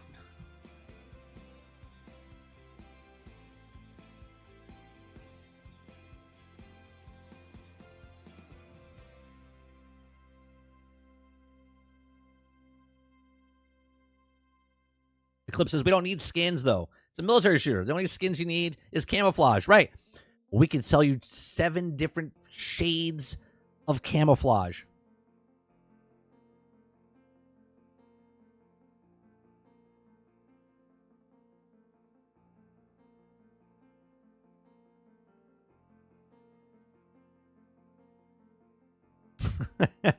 Delvin says, it's not about me. It's teabagging my enemies and seeing my sloth balls. All right, I understand that now. I understand. Like, you see that? That guy's that sloth's teabagging me. I want to teabag someone as a sloth. Oh man.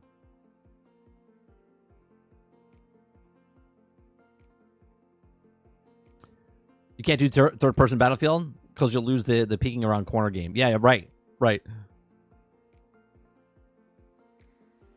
Kraken says, I would love to run around looking good or hot. Not gonna lie.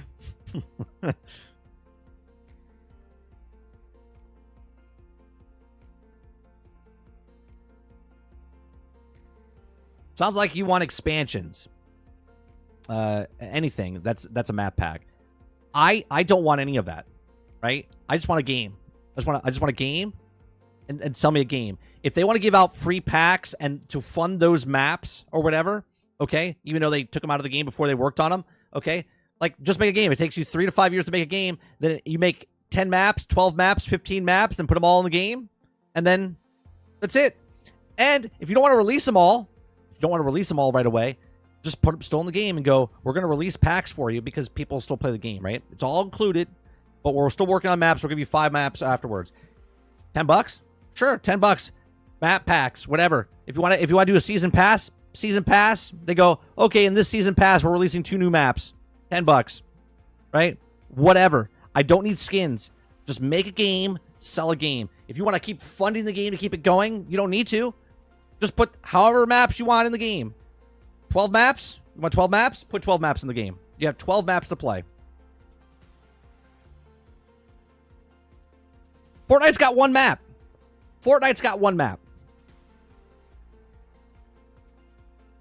One map, and they just keep changing it.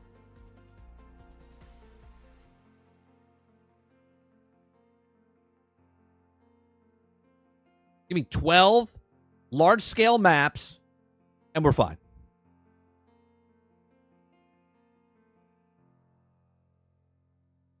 I don't want skins. I want content. Correct. That's what I say all the time. I want content, Jones. I want content. I don't want skins. Skins are not content. I don't care that my tank can be purple. Okay? I don't care that I can have a logo on the tank. Okay? All I want to do is play the game. All I want to do.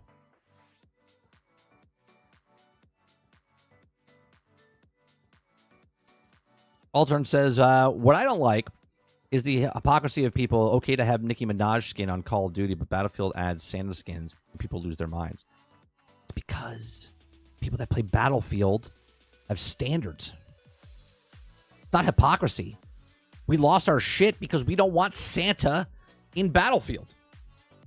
The people that play are people that played Fortnite are now playing Call of Duty. They're like, yeah, I like skins. Give me skins. I'll take Nicki Minaj. I'll take Snoop Dogg. I'll take Cheech and Chong. I'll take whatever. Just give it to me. I'll play. Right? People that played Battlefield are just like, I just want to play a fucking war game. Can I play a war game?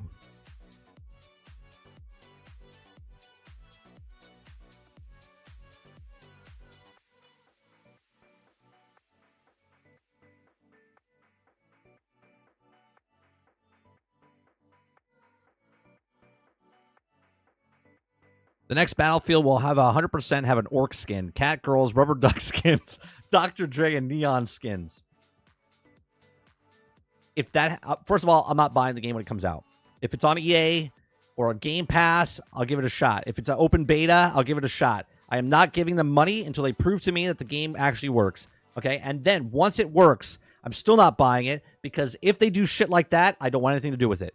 I do not want to play my Battlefield game where I'm running around the corner. I'm like, all right, moving up to the next corner. Oh, shit, Santa's on the spot. I don't want it. I don't want it. And if that's the clientele they want to go for, then kudos to them. Have fun.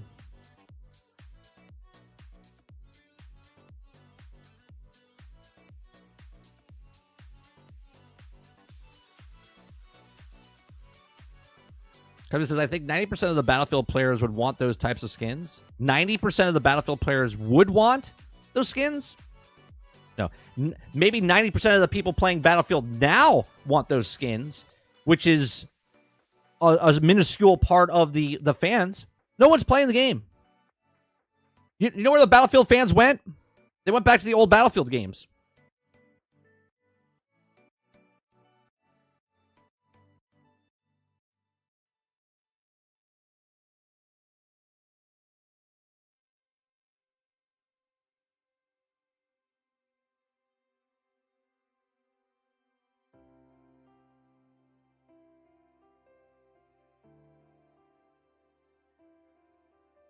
We got Battlefield 2040. Was it?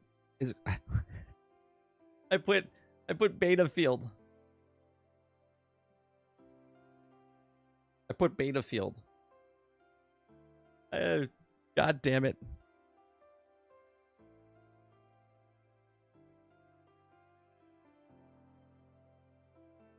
There's 9,000 people playing Battlefield.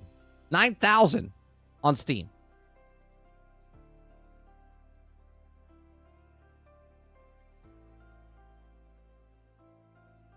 There's 11,000 people playing Battlefield 1.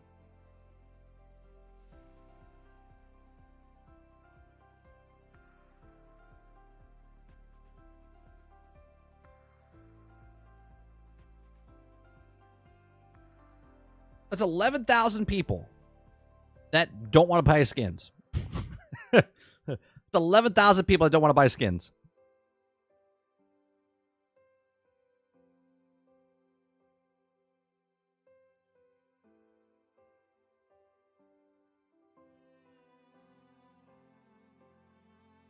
Magic Dolphin says, never forget that BattleBit was better Battlefield game made by a fewer guys. There's three guys.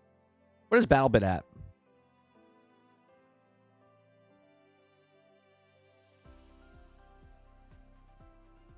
BattleBit Remastered's at 1,000, 1,500 right now.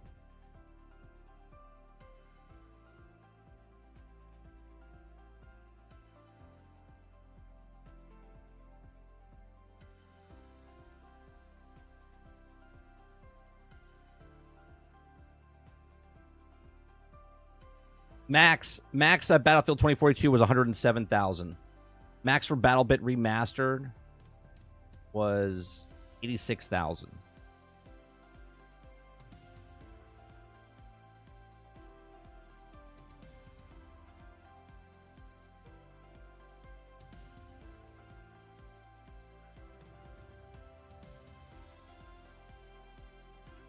Altered says, hey, I don't like those types of skins, but the industry has changed, and people like Fortnite. People like to walk around and use Iron Man or Master Chef or Master Chief, and people buy those skins for that game. Do you understand the difference between, like, Fortnite can do that. That's what Fortnite can do. Battlefield can't do the same thing. If you fundamentally make Battlefield that way, then you're not going for the Battlefield fans. You see what I'm saying?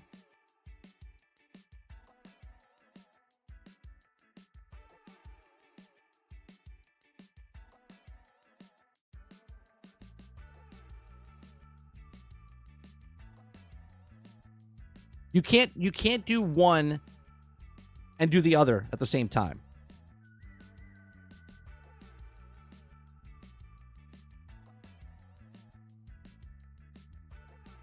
Oh, those are facts, Krebsy.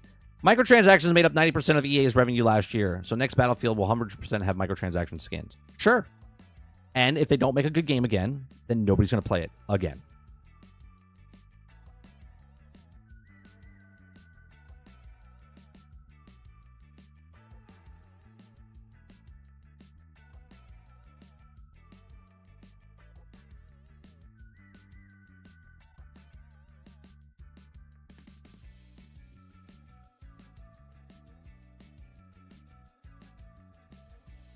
But 30, people said the same thing for COD. And look at COD. Now people said Fortnite for kids and COD for adults. Now COD also has ridiculous skins. COD has never been the same. COD is... Look, again, the player base that you're going for Battlefield is different than COD. The only crossover is that there's guns, right? A lot of people... Right now, people that play Hell Let Loose are mostly people that used to play Battlefield, not COD, okay? They got away from Battlefield because of the way it changed. People that play COD, when they come over to Hell Let Loose, they're like out of their mind. They're like, what's happening? I don't understand what this is too slow. It's not the same type of game.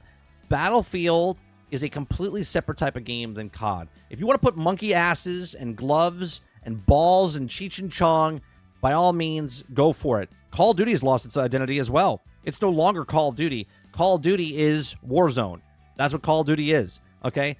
Battlefield is chasing. Not only are they chasing a trend, they're chasing after the person that's also making the trend. They're trying to be Call of Duty, and they're trying to chase the trend. Not only are they trying to chase Call of Duty's trend, but they're also trying to chase Battle Royale trend, instead of focusing on what Battlefield is. Here, I'll put in an example for my channel, okay? My channel, okay, is what I'm doing. I'm not trying to chase a trend on YouTube. I'm not trying to make videos of other channels that everyone else is talking about. If something comes out, I don't make an individual like channel or video for it. I just do a live show. Okay? I know my identity. I know what I want to do and where I want to grow this channel, right? I'm making this channel. I'm not chasing trends. I'm not trying to be something I'm not, because if I was, then I wouldn't have the people that are watching me now. Okay, I wouldn't have the viewership. Now, people can look at the viewership and go, well, it's not good viewership. And my question to those people say that, well, let me see your channel. Let me see you growing your channel, okay? Right? And if you're a person that came and they do Gotham Knights is what made my channel, because it was doing video game stuff, right? But I didn't want to make a Gotham Knights channel, okay? I didn't want to chase the trend. I was like, I'm not happy with this. Even though I was getting 14,000, 18,000 views, it's not what I wanted to make, right? So I'm sticking to who I am, what my channel I want it to be, okay? I'm not chasing the trends. Battlefield has lost its identity. It's chasing a trend on two fronts. It's chasing a battle royale, and it's chasing the fucking microtransactions Call of Duty crowd, okay? And that's not what Battlefield is. It's not that hard to understand. They are not Call of Duty. They are not Fortnite. It's Battlefield.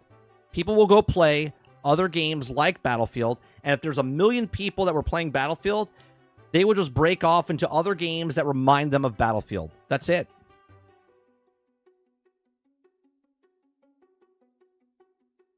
Right. Sarge says it. 90% of no one is nothing. Yeah, so by all means, go for it.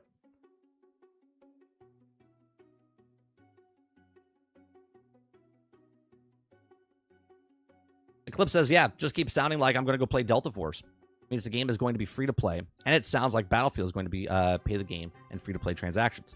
Right? Now, I haven't played Delta Force, right? Akuta Papa tells me it's a good game. People are saying it's a good game. I watched a couple of videos saying it's a good game, right? It's a free-to-play game, right? Why am I going to go play Battlefield trying to find its identity when Delta Force is coming out and telling me what it is? When your heart's broken, someone comes over to you, you're like, hey, yeah, I need a friend. Okay, so you'll go somewhere else before you go back to the person that hurt you. Battlefield hurt their community. Why are people going to go back to it?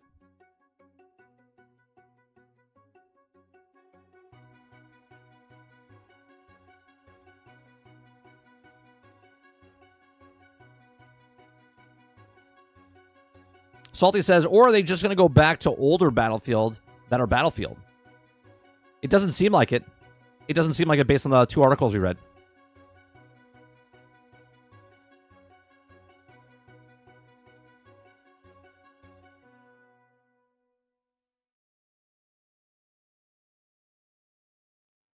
All right. The last article. I shouldn't say the last article. The next article, because we could get another one.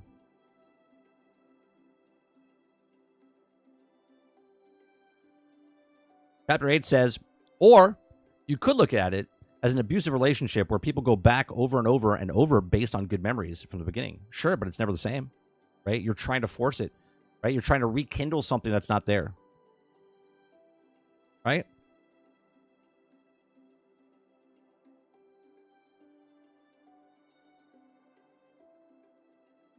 You'll always have, right? Once you break that relationship and that bad relationship, you're always gonna have that in the back of your mind, even though you come back and you're like, oh, I'm back with this person, right? I'm back with this game. I'm back with the company that screwed me over, right? You always have that in the back of your mind well, it's never the same. When you say Delta Force, I think all about the cheesy 80s movie, bro. The guy is on the dirt bikes with rockets and dune buggies and lasers and rockets. Remember the music? Yeah, I remember the movie, Sarge. I remember Delta Force, and that's exactly what I believe it is. I believe it's Delta Force. Like Chuck Norris Delta Force, if I'm not mistaken. I don't know if Chuck Norris is in the game, but...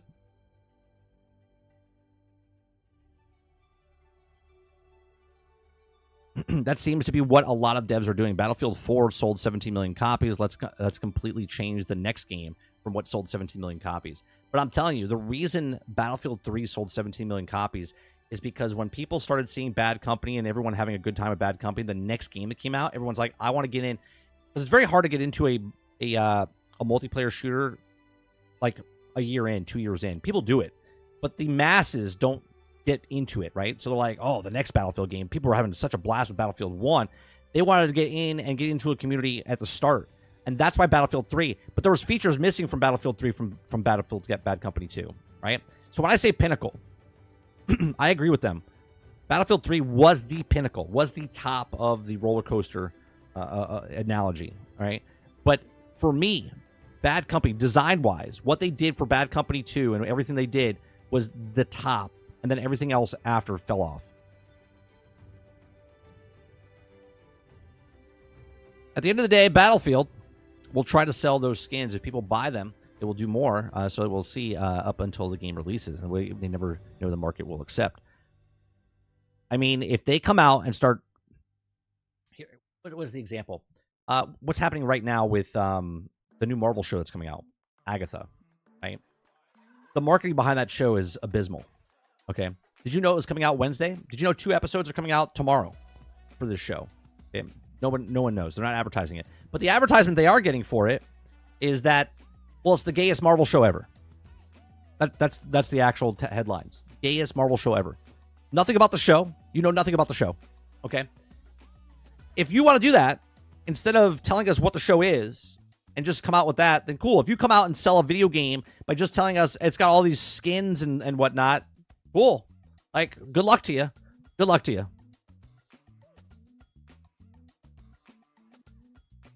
Like, they don't understand that we don't care that there's skins in the game, but if that's your marketing behind the game, we don't care that there's gay characters in the show. But if that's your marketing behind the show, that's the problem. They don't understand the way they're marketing it.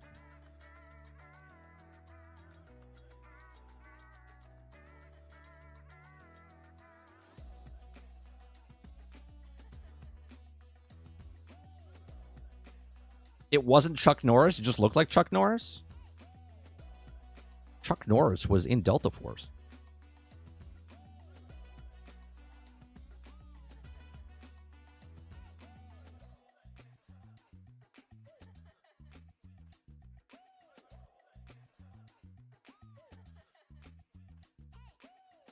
Chuck Norris was 100% in Delta Force. Delta Force. The Delta Force. He's on the fucking cover. Chuck Norris.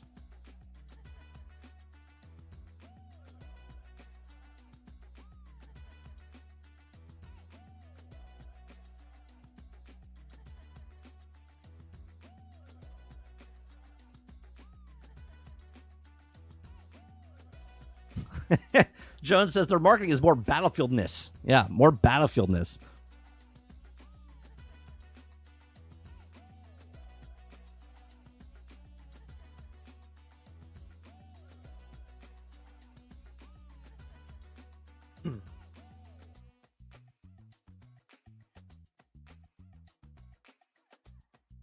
Talking about Chuck Norris is not in Delta Force. That was Danny DeVito, though. I can't see why you're mixing them up. Like, what are we talking about?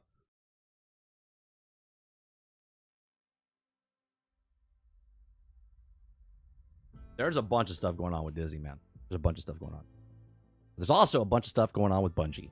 That's where we're going to the next topic. Okay. You guys like what I do here?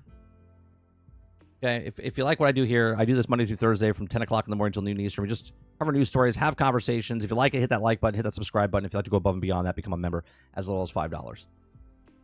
All right, so Bungie is reportedly considering a $40 price tag for Marathon.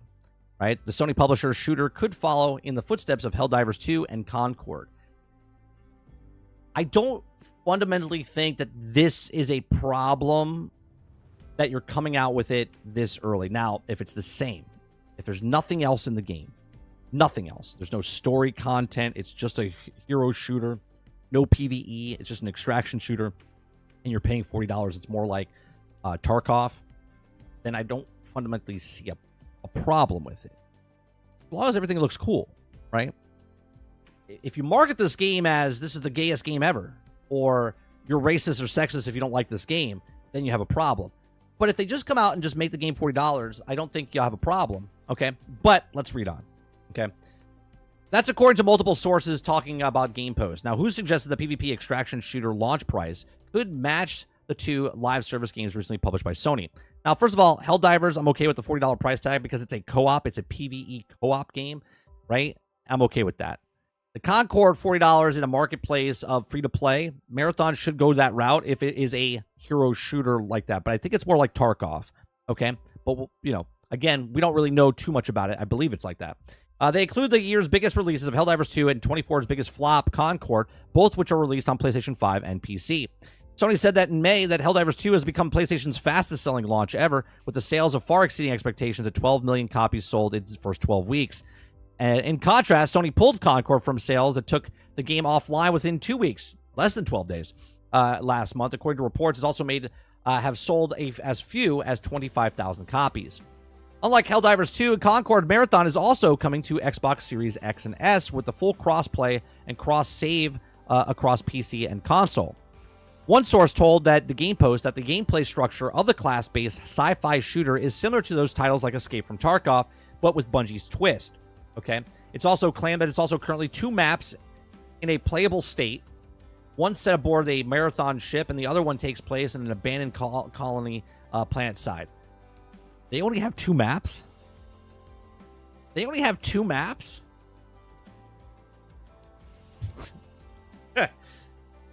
They only have 2 maps in playable state? Oh, for God's sakes. They'll what, have 4 maybe at launch? Yeah, you can't charge $40. You can't charge $40 for this. You can't charge $40 for this. Now, I don't know the size of the Tarkov maps, but how many maps are in Tarkov? I don't play it. Okay? I don't play it. How many maps are in Tarkov, chat? Let me know. Okay. It says earlier this year, former Valorant game director Joe Ziegler announced that he had taken over the Marathon game director amidst the reports of former game director Christopher Barrett had left the company. There's also really well, we don't care about that. I hate when they report that shit. Just tell me the story. I don't care about the other bullshit. 20 a map inflation. All right, let's see what you guys are saying. If you market the game as the gayest game ever, that's for sure the game for me, nor my son, nor my mother, or letting my child get anywhere near it. Double mapped. 20 map inflation. 2 effing maps. What a world we living in. There better be massive. That's what I'm saying. I don't know the size and scale of the maps inside of Tarkov. Right? I do remember Tarkov had 1 map, but that was during a beta. Right? Sarge says, don't worry, bro. Marathon will have a roadmap and a battle pass. True. Kraken says, hot take. They should have rebooted Marathon as a story-driven campaign like the originally was, or an MMO even. Extraction shooter feels like a huge mistake considering how rich Marathon lore is. Maybe it was a testing ground. Maybe it was a testing ground to see how popular it would be, and then maybe they'll capitalize on it. Salty says 10 maps in Tarkov so far.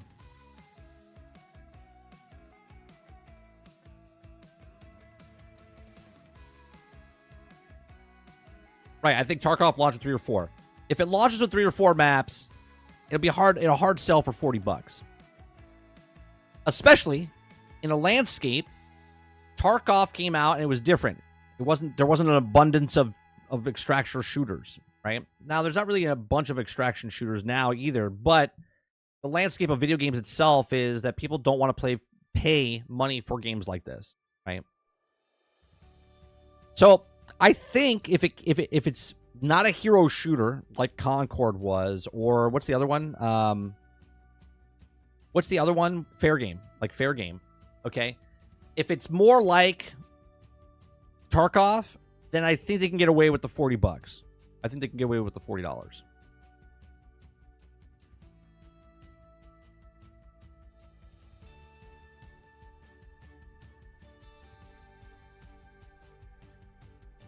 Titan says a true extraction mode maps could be quite big. Sure. I mean, I've played Call of Duty extraction mode when you had to go to the DMZ type of thing. I've also played the DMZ for Division. Those are large maps, but at the same time, they're much smaller maps in the large scale. I mean, are we thinking like Starfield size maps? Are we thinking Fortnite size maps? Are we thinking, like, you know what I mean? Like, how big are these maps? Solomon says that the market seems to be thirsty for PvE and story-driven games, not more PvP and multiplayer games. What's the last one of those that hasn't flopped? I think more people want co-op games. I think co-op games are back around. I think PvE is part of it, but they want co-op PvE, like games like Helldivers, games like Towerborn, games like those type of games where you're going as a group working together against the bots and whatnot. I mean, people always argue with me that Destiny was more popular because of PvP, and that's false. It was more popular because of the PvE, right? It was just PvP was there on the background as well, right? They both, but I would say it was like 60-40. More people wanted the story and play with their friends and go through the things and go through the dungeons and go through all that stuff than play just PvP, because that experience is everywhere. PvP experience is everywhere. Just take the skin off and put it whatever. You can play PvP over here, PvP over there. There's 1,000 games that play PvP, right? But playing PvE in that Destiny or PvE in Halo or PvE in Gears of War, there's a difference with those, right? It's not just a skin replace. There's a story. There's driven stuff. There's different mechanics. There's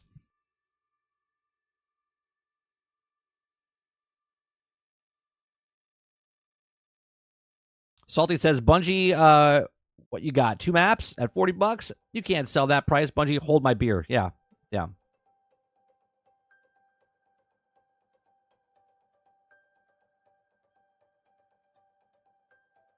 Still says Crucible size, 1,000%.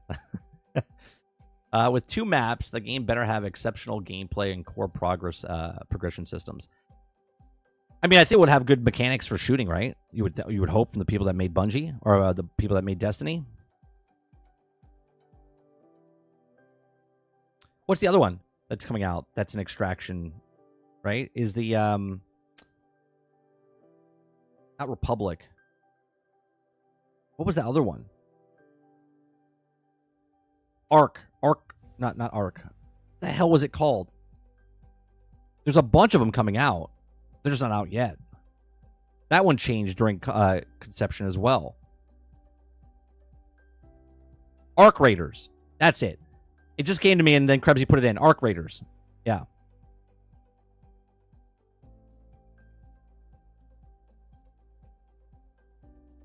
Can you imagine? You're running around you're running around the moon. Like you're running around the moon, but it's the same map as Destiny. That would be hilarious. They just change the buildings around. You're like, wait a minute, this seems familiar.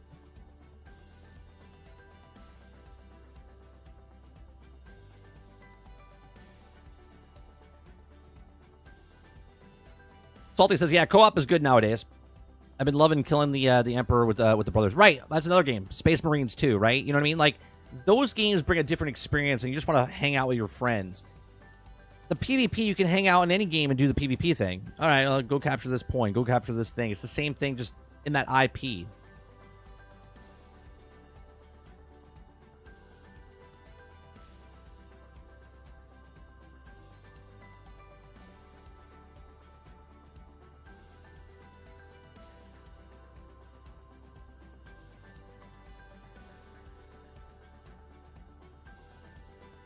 They didn't even mention the number of maps in Concord. I think it was 8. 8 with more to come down the line because everything was free, I believe. Eclipse says, yeah, I'm so mad that they changed what the game was in Ark Raiders. It looked like cool when they first announced it. Yeah, when you're going up against, like, you're all running towards that boss in the middle, that big robot creature. I was like, oh, that looks cool. I'm interested in that. Then they changed it. They're like, oh, we're going to make an extraction. Oh, cool.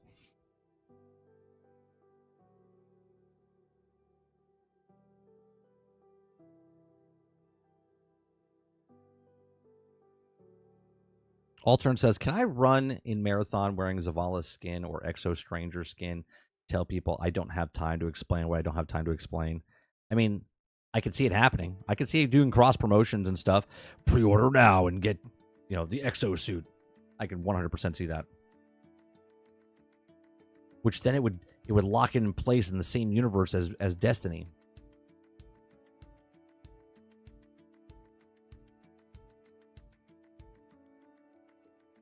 Oh, did you play the closed beta, Salty? So did you play it before and after of what it was, or did they change it after the beta that you played?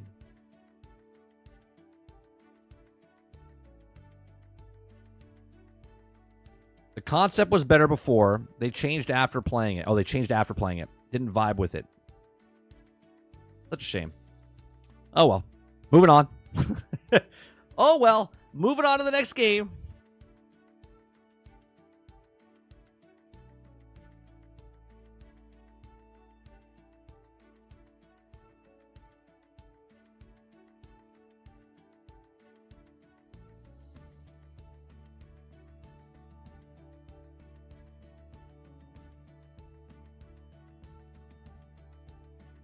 All right, let's go here. Yeah, this Wednesday we're doing Borderlands 2. All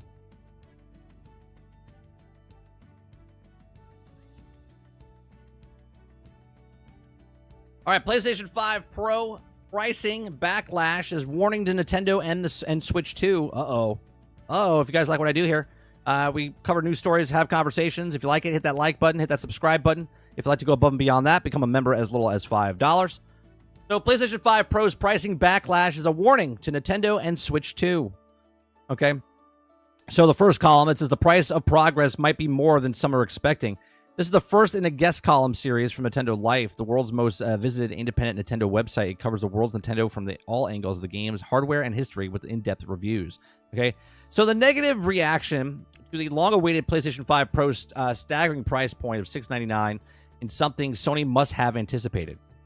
Anybody working on the company old enough to remember the 2006 PlayStation 3 price reveal and the rich bounty of $5.99 US meme material must still lie awake at night, dripping in sweat, muttering at the weak points and damage. The backlash from Mark Cerny's Pro presentation is a topic we've been discussing recently on Nintendo Life.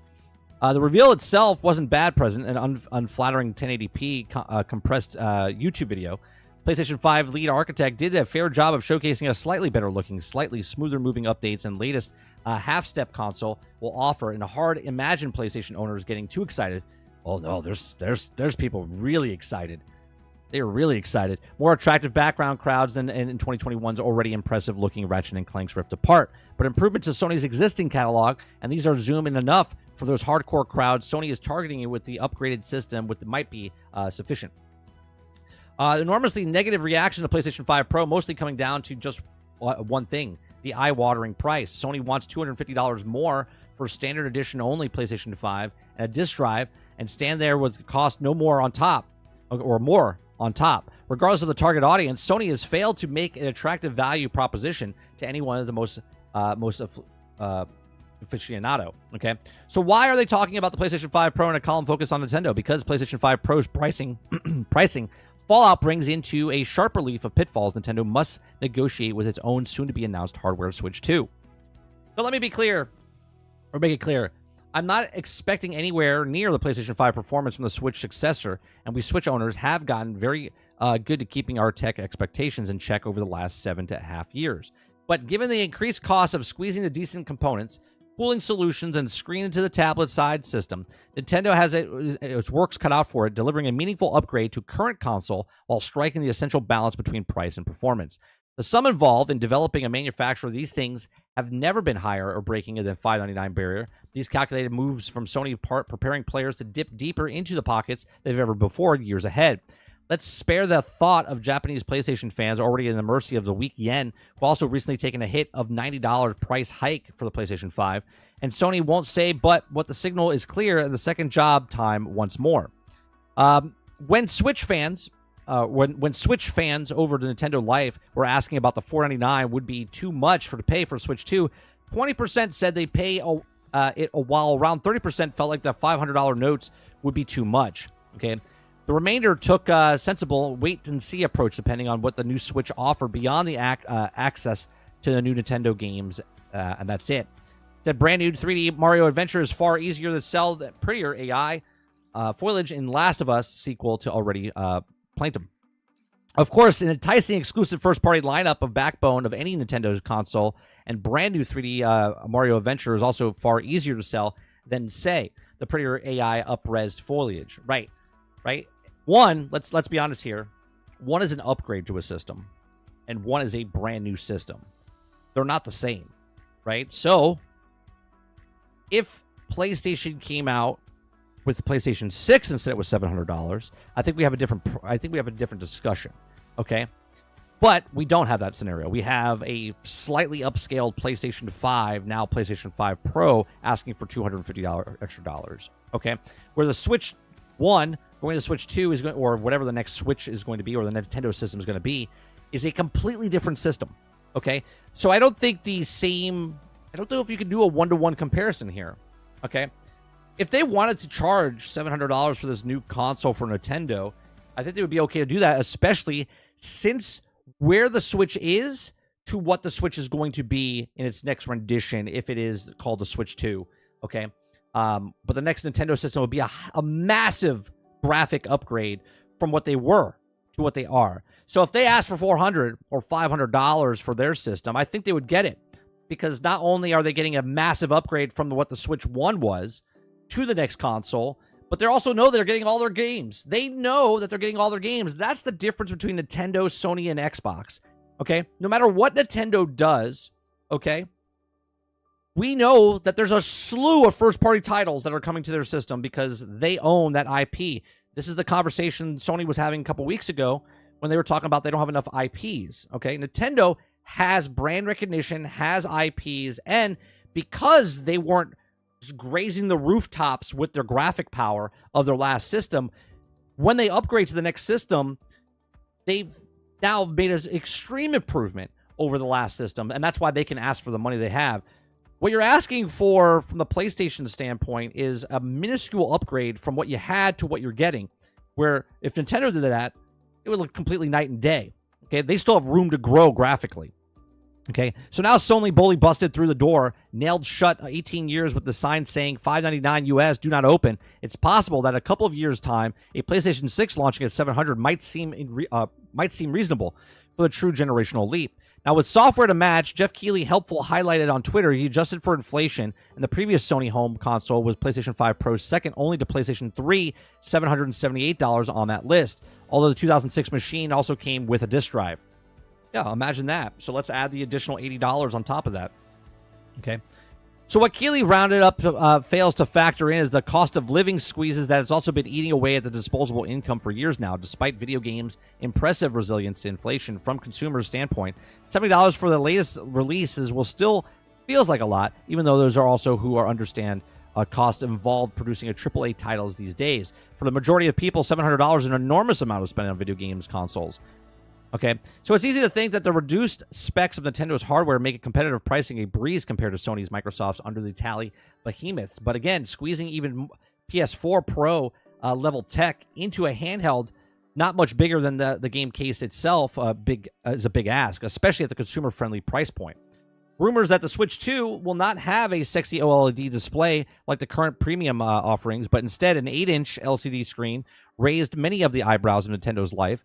After the 3 years of enjoying a per-pixel illumination, the items also have odd decision to release a new machine with a screen tech that is not desirable as a machine we're already using. Well, very simple. They want to go up, right? So you're starting over in this generation. You didn't get that generation of a screen on the Switch at the beginning. You got it at the end tail cycle. So now, obviously, we always talk about, well, that should be the bare minimum.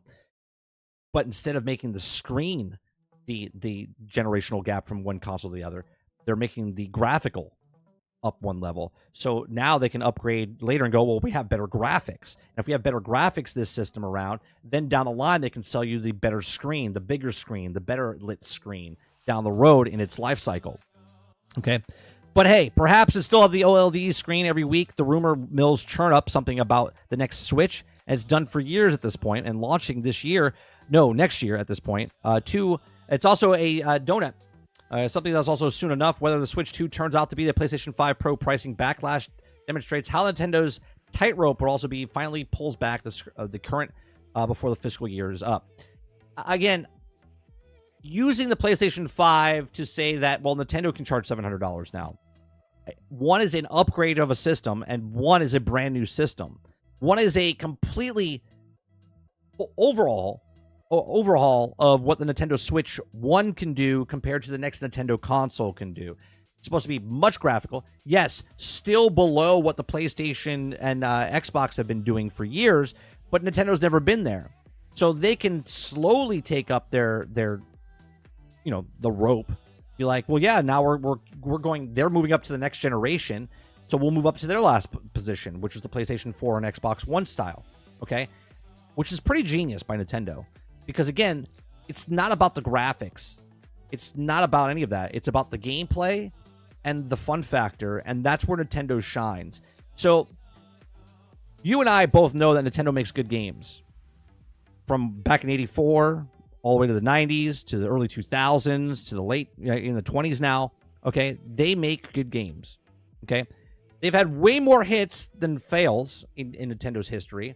And they also have just better quality overall, even though there are games that have come out for the Nintendo Switch that are just not good, like the Pokemon ones, okay? But overall, I don't think you can do a one-to-one comparison because PlayStation's now charging this, that Nintendo's going to come out swinging and they're going to charge. I think you're going to get a $400 system. I think that's where they're going to keep it. I think they're going to give a $400 system because I think Nintendo's smart. They want to sell consoles, and they're no dummies on the price points. This is why Nintendo sells a shit ton of consoles, because they know not only do they sell a shit ton of consoles, but they also sell a shit ton of software for those consoles. And I think that if they come out and they do a $499, a $599 for their thing, I think that would be a little pushback. But at the same time, they would get away with it a lot more than what PlayStation did from PlayStation 5 to PlayStation 5 Pro. But these are just my thoughts. Let me know yours in the comment section down below. Please make sure you share, like, subscribe. And if you like what I do here, check out some of our other videos. Thanks for watching.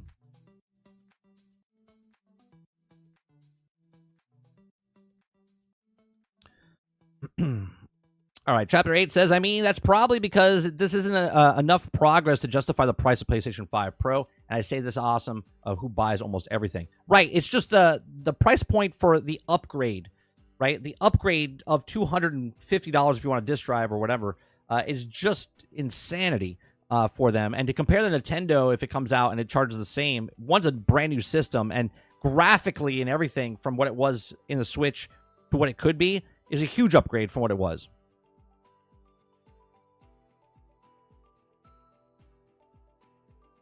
They did a lot of enemy nerfs in Towerborn. I hope that helps with the higher tiers. Oh, did they? Okay, cool.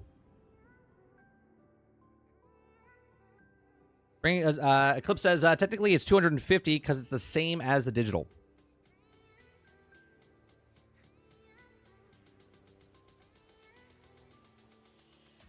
You guys are talking about Space Marines. Space Marines is not a complete game, Salty. It's not a complete game for what they're asking, and then I have to wait for the horde mode and stuff like that.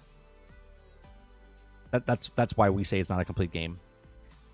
You're asking for upfront price for not full content, which doesn't take anything against it from being a good game, right? Which doesn't take a good, like, people enjoy the game, 6-hour campaign, leveling progress, but the rest of the game is over the next year.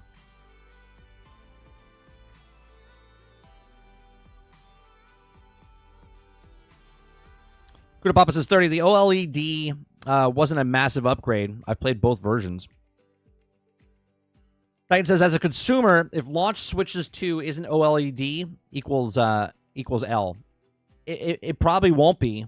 And if it is, they'll probably have two different versions, one with or without. But Nintendo's very smart. They probably wouldn't put it until like a year in or 2 years in, which is fine because most people don't go into the next console until 3 to 4 years into the console cycle.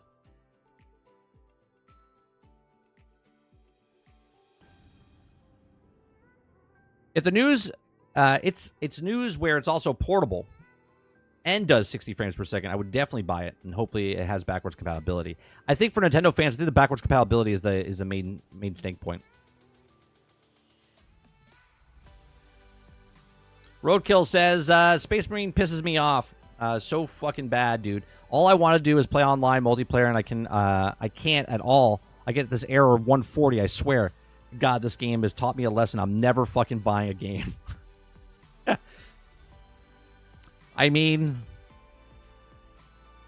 you know what would have stopped this, Roadkill? If you didn't buy a game day one. You would have read reviews and saw things that would happen, and then you wouldn't have gotten mad. You wouldn't have gotten mad.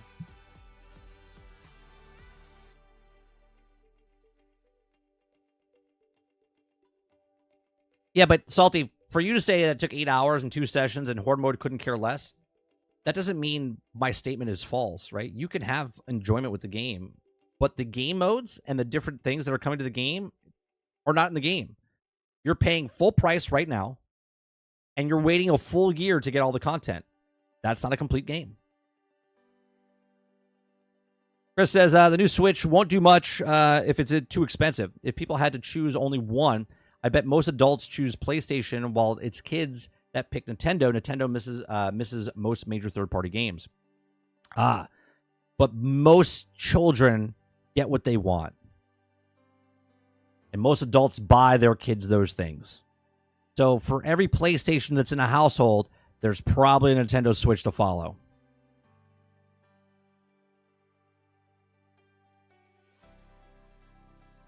Because if it's one shape, way, or form, if I'm a person and my kid wants to play my PlayStation, I'll be like, I want to play my PlayStation. So then you would buy them either another PlayStation, or you would buy them their Nintendo Switch. And most adults would probably pick the Nintendo over a PlayStation because it's mostly got kid games on it.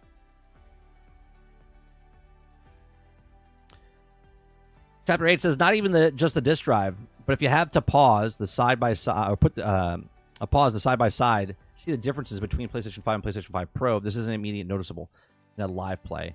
Why would it play? Well, here's the thing. Through the compression of of YouTube, it's going to be really hard to do the side-by-side.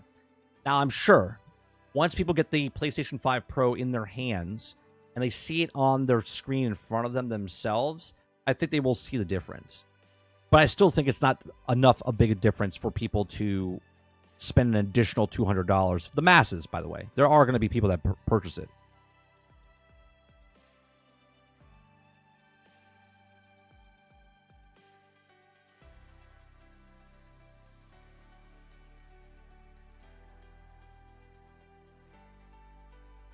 Titan says backwards compatibility is #1 priority for sure. Over 60. My thing is, does Switch change the proprietary cartridges? Do they change it to something else now? You know what I mean? Or do all my Switch games work on my next Nintendo system? Better. They better. That's all I'm saying.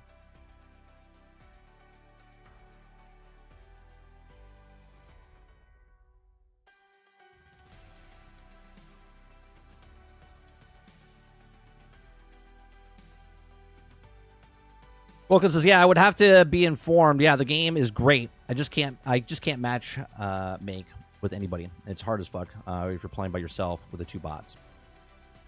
And this is when I looked at it and I said, I'll wait. I said that if co-op worked, I'd be fine. But then when all the other stuff came out and said, well, Horde mode's coming in next year this time, I was like, yeah, no, I'll just wait. I'll just wait for the whole game to be complete, and then I'll pick it up for cheaper price. By that time, I might be even on Game Pass. Who knows? Stell says, I'm buying a Switch 2 before the PlayStation 5 Pro.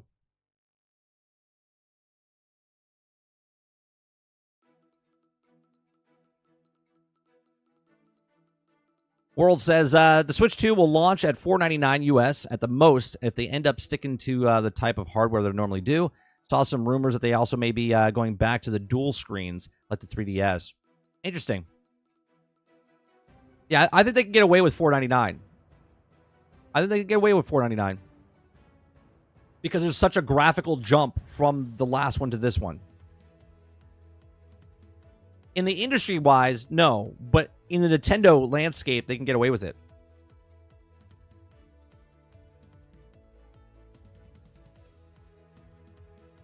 Altern says, remember the expectations now, thanks to Digital Foundry, is that the PlayStation 5 Pro must perform like the RTX 4070. People are ridiculous. It's not the same as that. And I think he came back, Litterman came back and said something that's not what he was saying. He clarified what he was saying.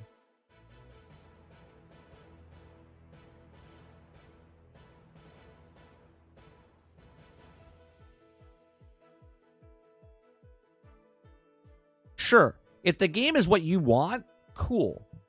But the game is not complete. And these are facts. missing maps, missing game features, missing different guns, missing game modes. It's not a complete game. And if you want me to pay full price for your game, then you got to give me the game.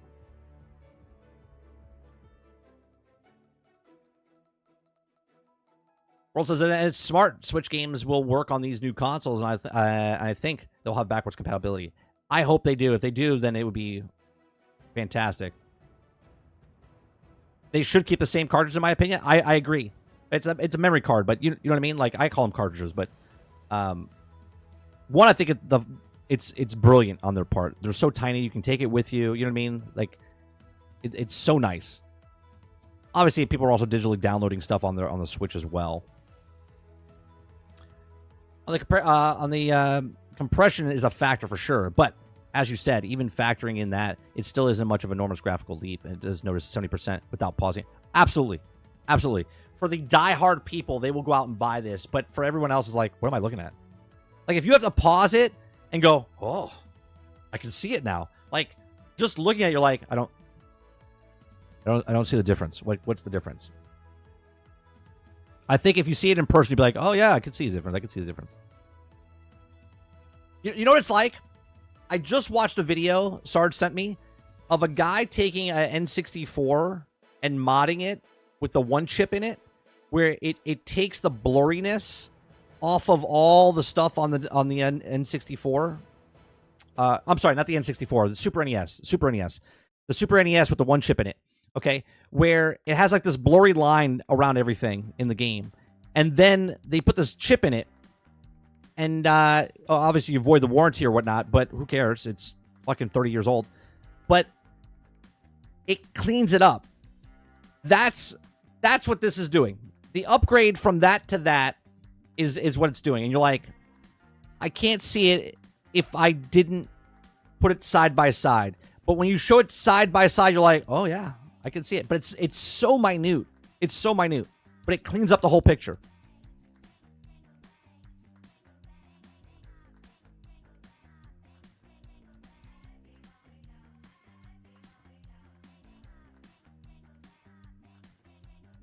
$4.99 if they still use the LCD.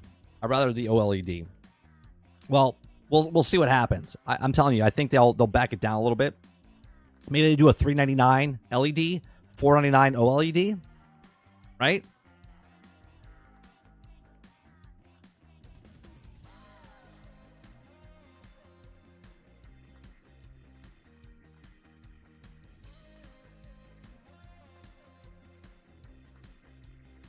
Altered says, but let's be clear. The clarification is not near talk about the original statement that it didn't explode as much. Most people will have their heads RTX 4070 performance must buy. Oh, absolutely.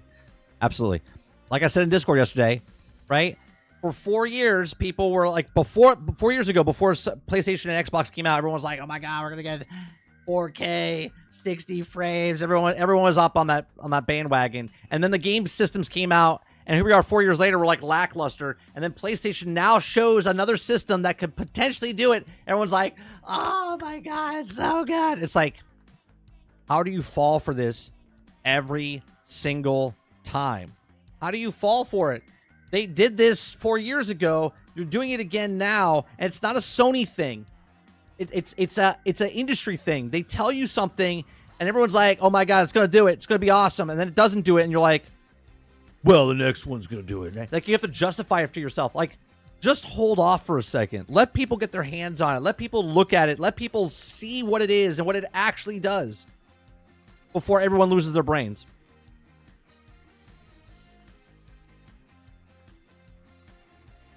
Come on, PS5. Chris says, PlayStation 5 base is $450. Switch 2 at $500 would do terrible. $400 is pushing it. If a family only chooses one system and the PlayStation 5 is competitive offer at that point, wouldn't people just stick to to Switch 1? Sure. Most people don't buy systems, regardless of what it is, until 4 years into the new cycle.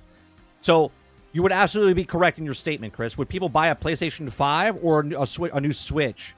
Well, it all depends on where they are. If they have a Switch 1, they would probably wait until the Switch 2 is a couple years old before they buy it.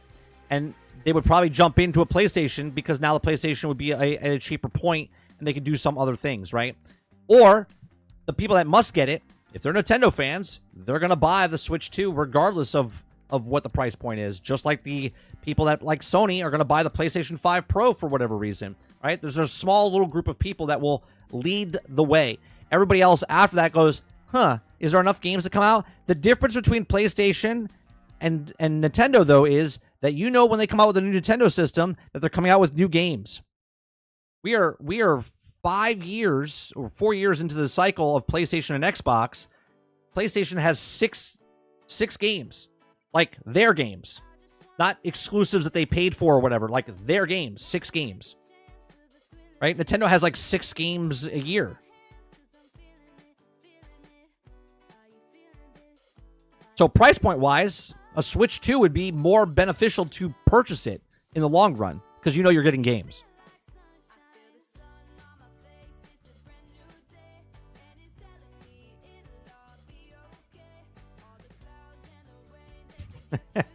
Water says, if you can't see the difference, then you probably can't see why Cinnamon Toast Crunch tastes great either. Star says, oh, by the way, I figured out that the DOS game, it was called Armor Alley.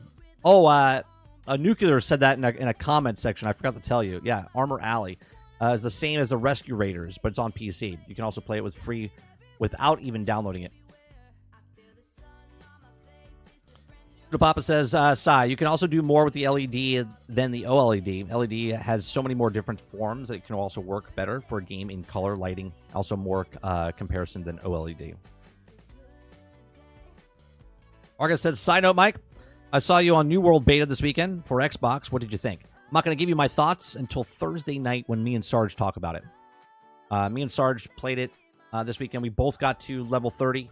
I'll give you my thoughts. I played it when it originally came out on PC. But Thursday night, what we've been playing, me and Sarge will talk about it during then.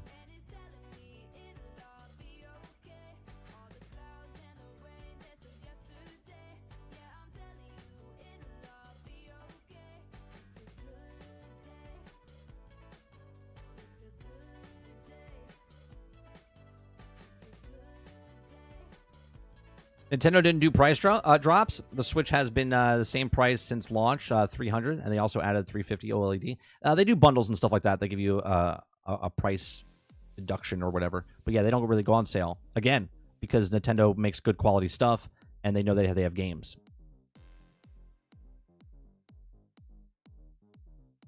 Most people don't buy Nintendo products and compare them to other consoles. You get Nintendo products because you love Nintendo. Right.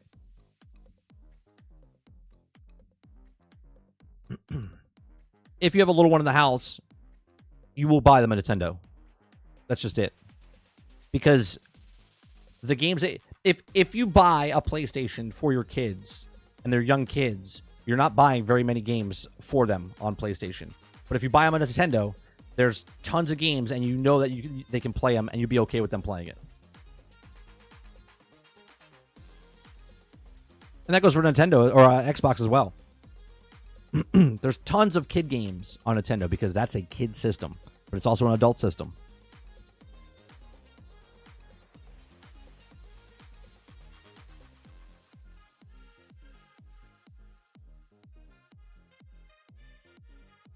What is this?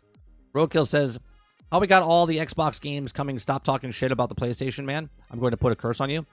What are you fucking talking about? The reason that we're talking about PlayStation, I don't know if you know this. But we're talking about PlayStation because it was in the article comparing PlayStation 5 Pro's pricing backlash to the next Nintendo Switch.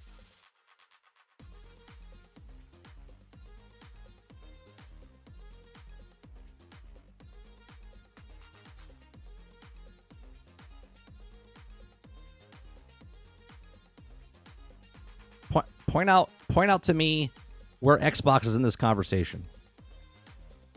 Let me see.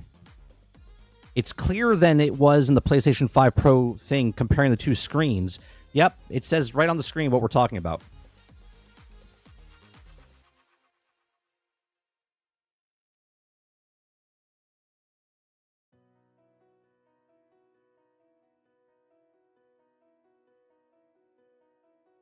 Papa says the OLED's only bonus is the ability to turn it completely off. LEDs now have better color, far brighter, cheaper, depending on the type and more. Well, they would also make a killing off of the LEDs, right? They make more money off that, but they make money off of each of the switches at this point.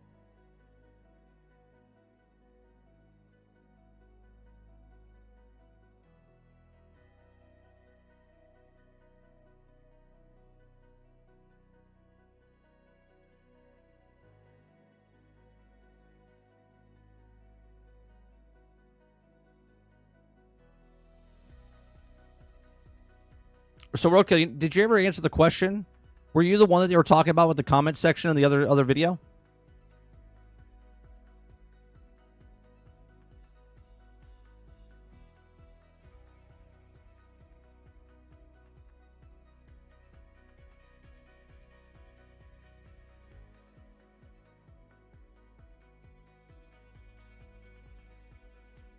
Yeah, I'm telling you, it'll probably be the LED when it comes out.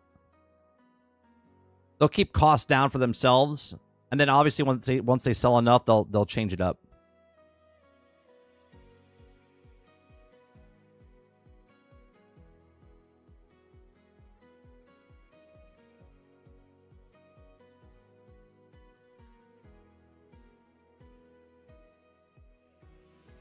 I forget the channel's name, Dolphin. Gotta look it up. It came in my feed. It came in my feed.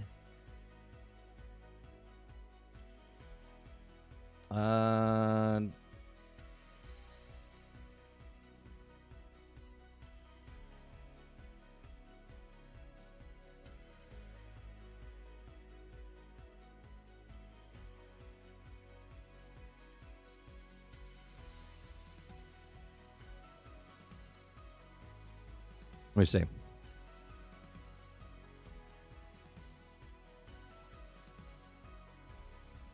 Oh, here, I'll look it up. I'll go back to the video. I'll go back to the video and see.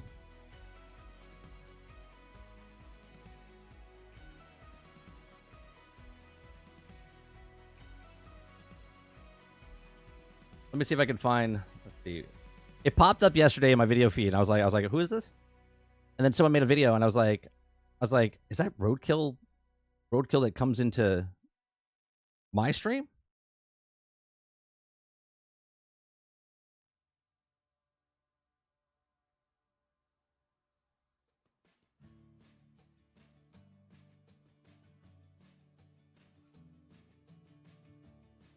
That's not that one. Hold on, let me see. It was yesterday.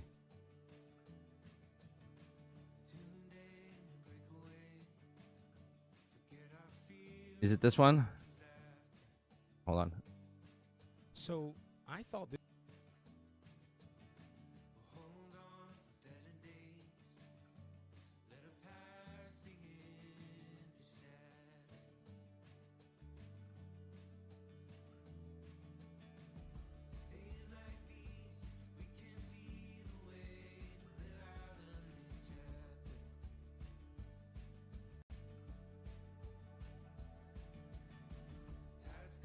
Yeah. Yep, it's Roadkill.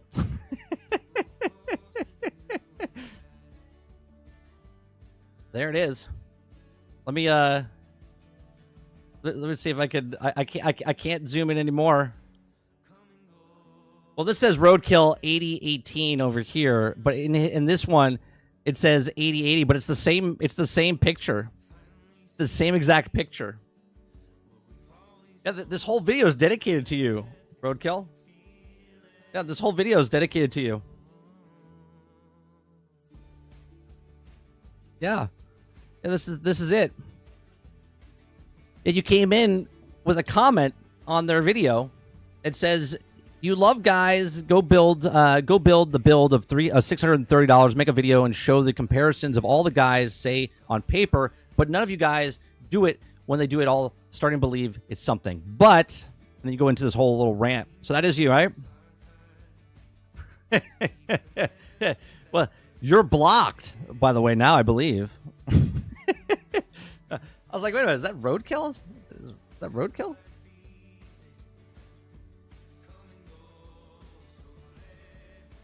I think he blocked you.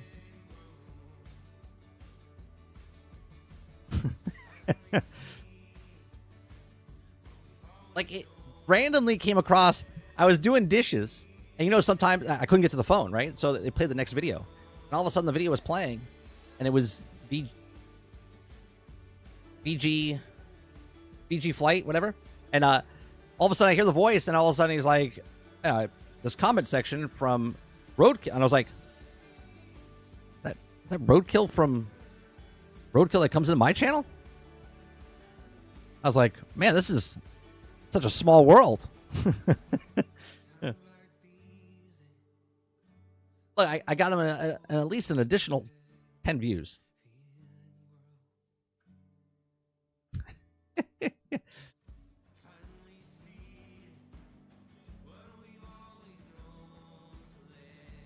I think he called you a troll, which I have to agree with at this point. Coming in here talking like I'm talking shit about PlayStation and got to bring up Xbox. I could tell you're a PlayStation fanboy because the article that you're reading is about PlayStation and Nintendo.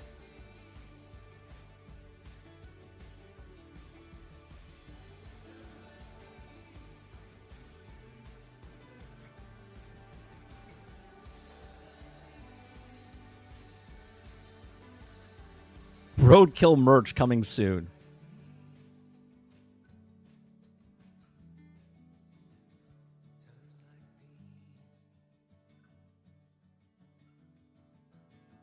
I just think it's funny.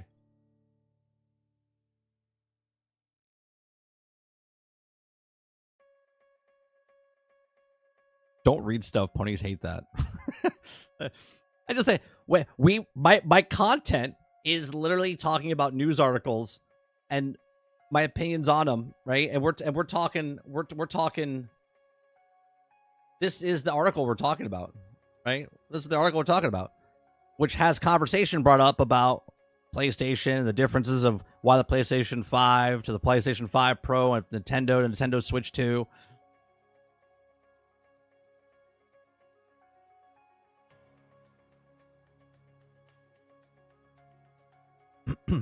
Water says, I think one of the shows should be about the difference between a fan and a fanboy. Well, fan is short for fanatic, right? So if you're a fan, right, you're a fanatic boy, like you're a fanatic. You're a fan of the stuff, right?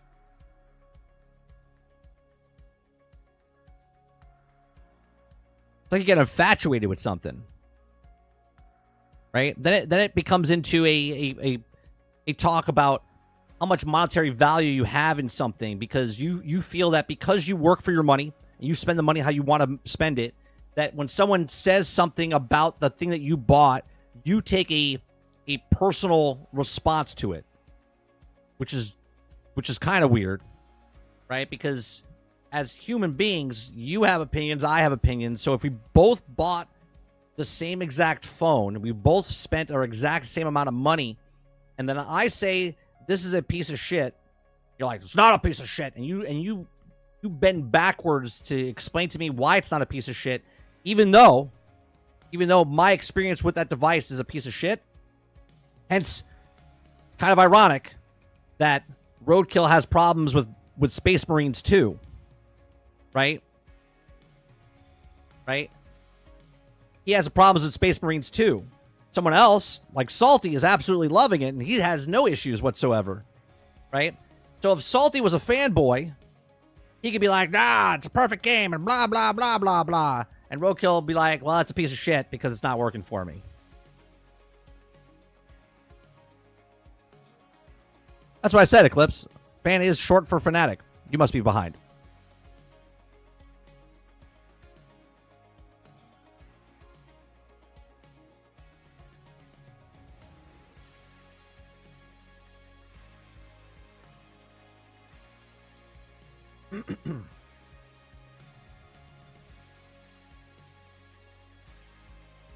Oh, I'm not calling you out, Roadkill, right? Like, obviously, we all have conversations here. Right? In my chat, I treat you like if you were actual friends and family, right? When you poke at each other, you have fun, right? You guys take shots, I take shots. It's like this. This is why I say it's like you're coming to my house. We're watching TV and we just have talks and conversations. Like watch a movie and we're like, man, that movie was great. And everyone's like, oh god, that movie was fucking garbage. What do you mean it was garbage? What, did you see the acting and the act? And we start having a conversation. That's what it is. That's what it's about.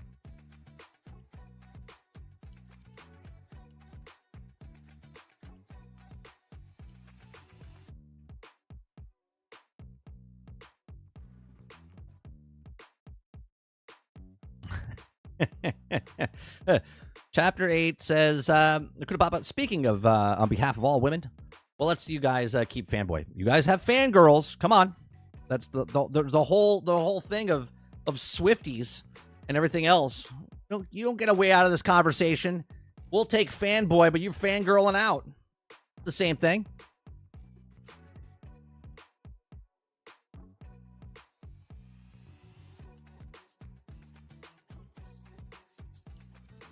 We have conversations, some more one-sided than others. Sure, shitty, broken, buggy games from corporations that don't give a shit about you. That's what we talk about the most here.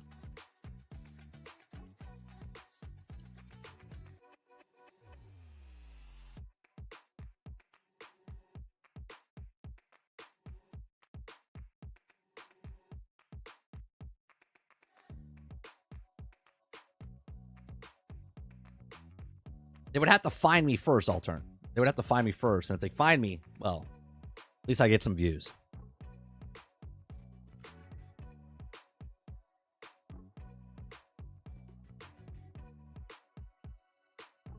I got you. You're canceled. Now you're using gender-neutral wording. How dare you use the word fanboy instead of fan person? Yeah.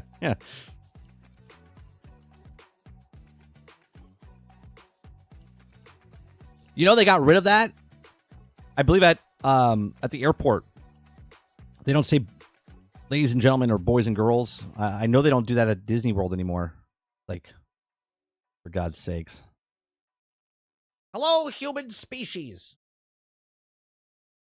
It's like, what? What are we doing?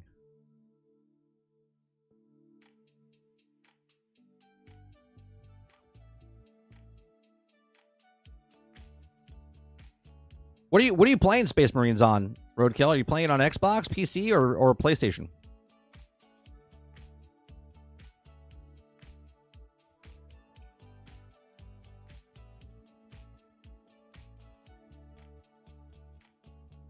We had an article last week. Talking about how the best place to play Space Marines 2 on console was Xbox because it has more frames, 10 to 15 more frames per second.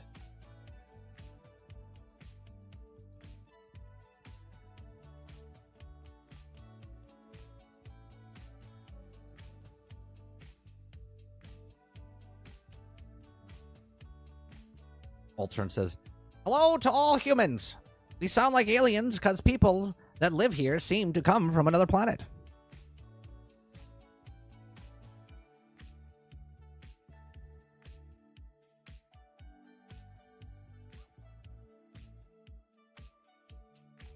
Yeah, I don't get offended. Offense is taken, not given.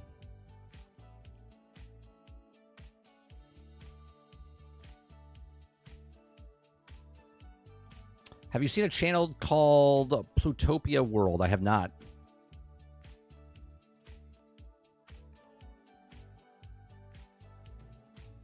Well, I'm gonna make a video about you. I'm gonna make a video about you. Why not? Yeah, I don't make videos of my content or of my chat. I literally make you the content. Like everyone's part of the content, live right here. Monday through Thursday, 10 o'clock in the morning till noon Eastern. If you like it, come on by.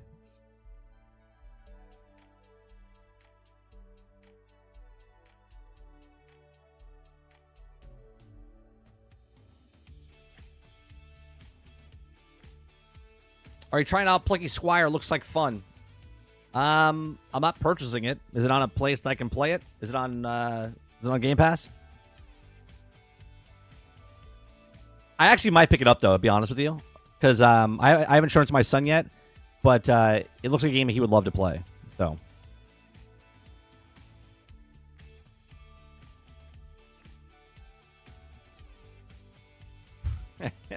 Altered says, I'll give you your editor. 30, I will look for every roadkill comment to blast him.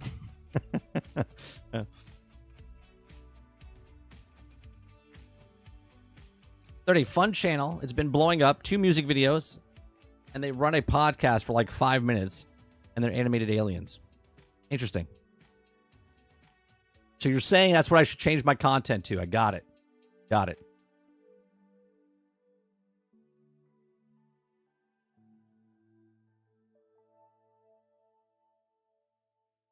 That's what we're gonna do now. We're gonna make music videos.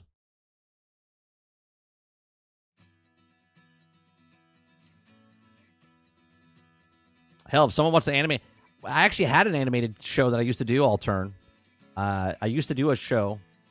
Can't find it on YouTube anymore because the company I worked for, it was I think I've said this before, but they took all the stuff down. I worked for this internet television studio. It was called Stir Fry TV. It was like what do you call those shows? Variety. It was like a variety show. And we did different skits and different shows and whatnot. And me and Sarge, we did a show that was called Trailers. And this was back 15 years ago. It was called Trailers, where we reviewed movie trailers, but not the movies themselves. And we were animated. We were animated characters.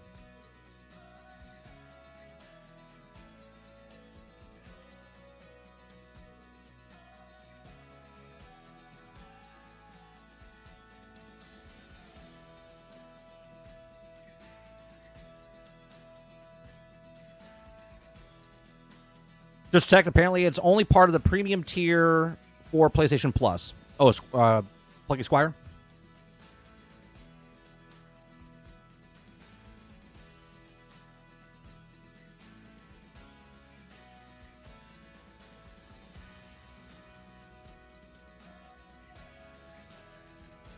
I'm playing on the PlayStation 5. Hopefully, when I get my PlayStation 5 Pro, it runs right. I was thinking, right? Makes sense? Hopefully. I mean, it's sad that you have to pay an extra $200 to get the game to run right. But hey, hopefully it works out for you. God, that would piss me off. Do me a favor, Roadkill. Before you play Space Marines 2 on your PlayStation 5 Pro to see if it works, play something else. Enjoy it first. That way, when you load up Space Marines 2 and if it's still broke because it doesn't work, you're not freaking out. Okay? Just promise me you try something else before you try Space Marine 2 on your PlayStation 5 Pro.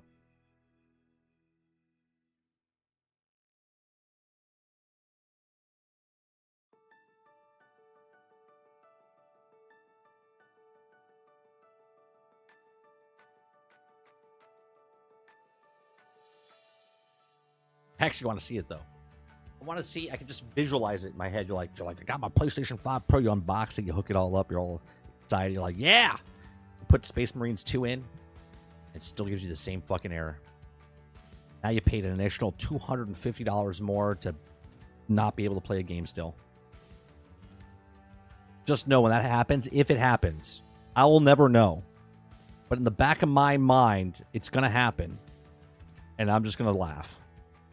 I'm just going to laugh. Not because of your expense, but totally because of your expense. I want it to work for you. I do. But in the back of my mind, I want it to really not work. Just so I know when it happens, you're like, son of a bitch! And you're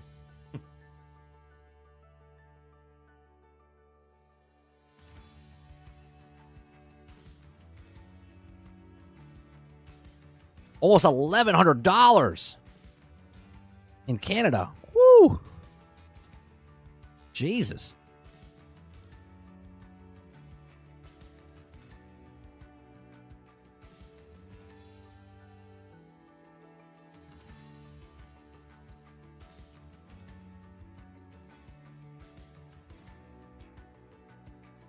Yeah, it sucks. It sucks that you have to do that with a game that should work day one.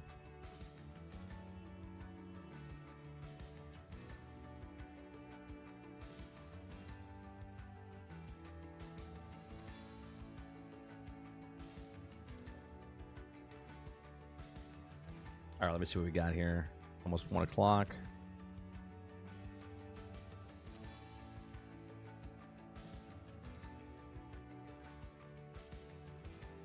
Lucky Squire, where to find?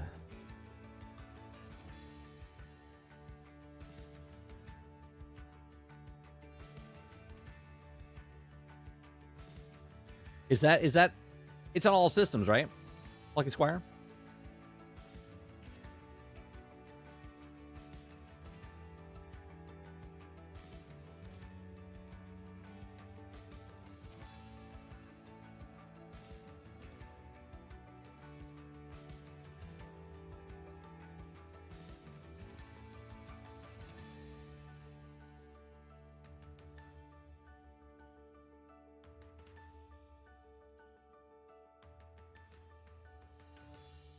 Is this the marketing? Yep. Here's from Variety, right? This is from Variety. This will be the last thing I bring up, and then I got to go because it's almost 1 o'clock. But I thought this is funny, right? I don't know when Walt Disney World or the Disney company will learn not to advertise and market. When you're marketing a show or a movie, all you have to do is the opposite of what they're doing in this clip. Okay? All they got to do is the opposite of what they're doing here. I'm told, I hear, I've seen the first episode, but Agatha is the gayest Marvel project yet. Do you agree? It better be, 'cause that's what I signed up for. Now is she hopefully she's just being like just sarcastic, right? Like she's just being having fun with it. But that's not the only clip, right? There's like multiple clips of this is what it is. There's article after article. Oh, you couldn't hear? Okay, hold on. Let me play it again for you. Let me play it again for you.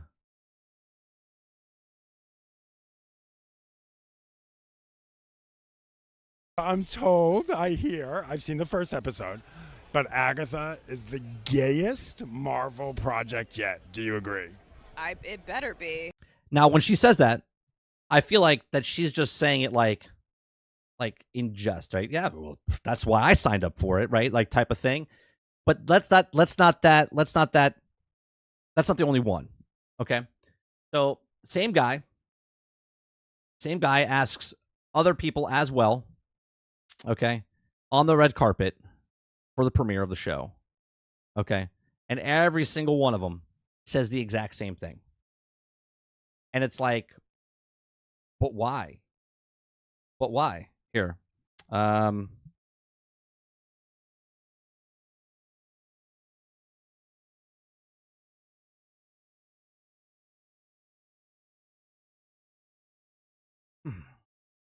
Here's another one.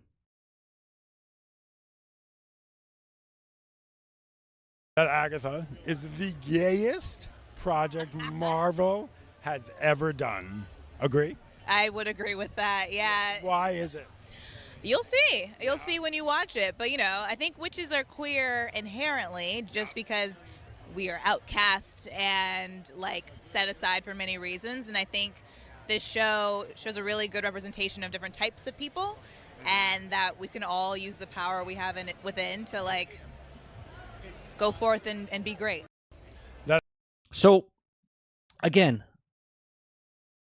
the show could be good. It could, right? But why do you have to promote it the way they do? I just don't understand. Like, just say, oh yeah, it's awesome, it's rich with the lore, Agatha this, I'm excited to play my character, but that's not what they do, and I just don't understand.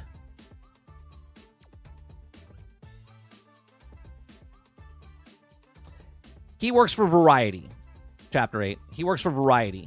And obviously, he's a gay man, right? And he's excited because it's the...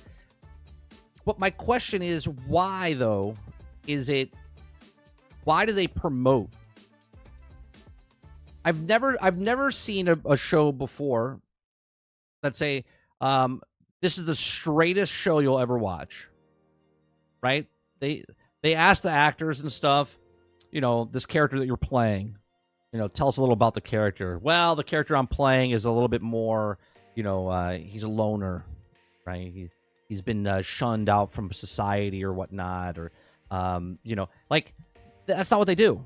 They use it as a propaganda machine, as a like you could promote this show in so many different ways. Now, here's the MO here, right? Here's the way it works. Now they're doing this. If nobody watched the show, mind you, the show comes out tomorrow. The embargo lifts tomorrow. They gave the shows out to everybody already. They're allowed to watch it today, okay?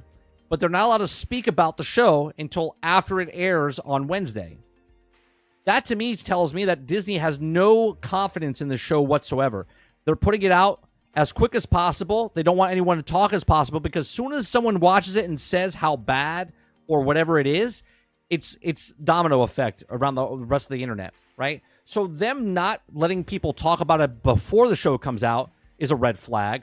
2, it's a red flag because they're not allowed to talk about it until after everyone else watches it.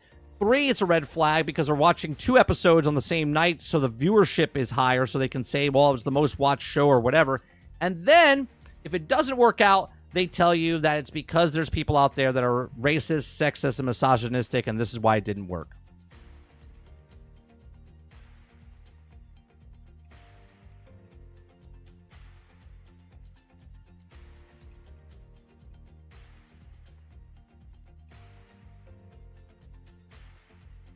Expendables is the strangest movie I've ever watched. Really? Why?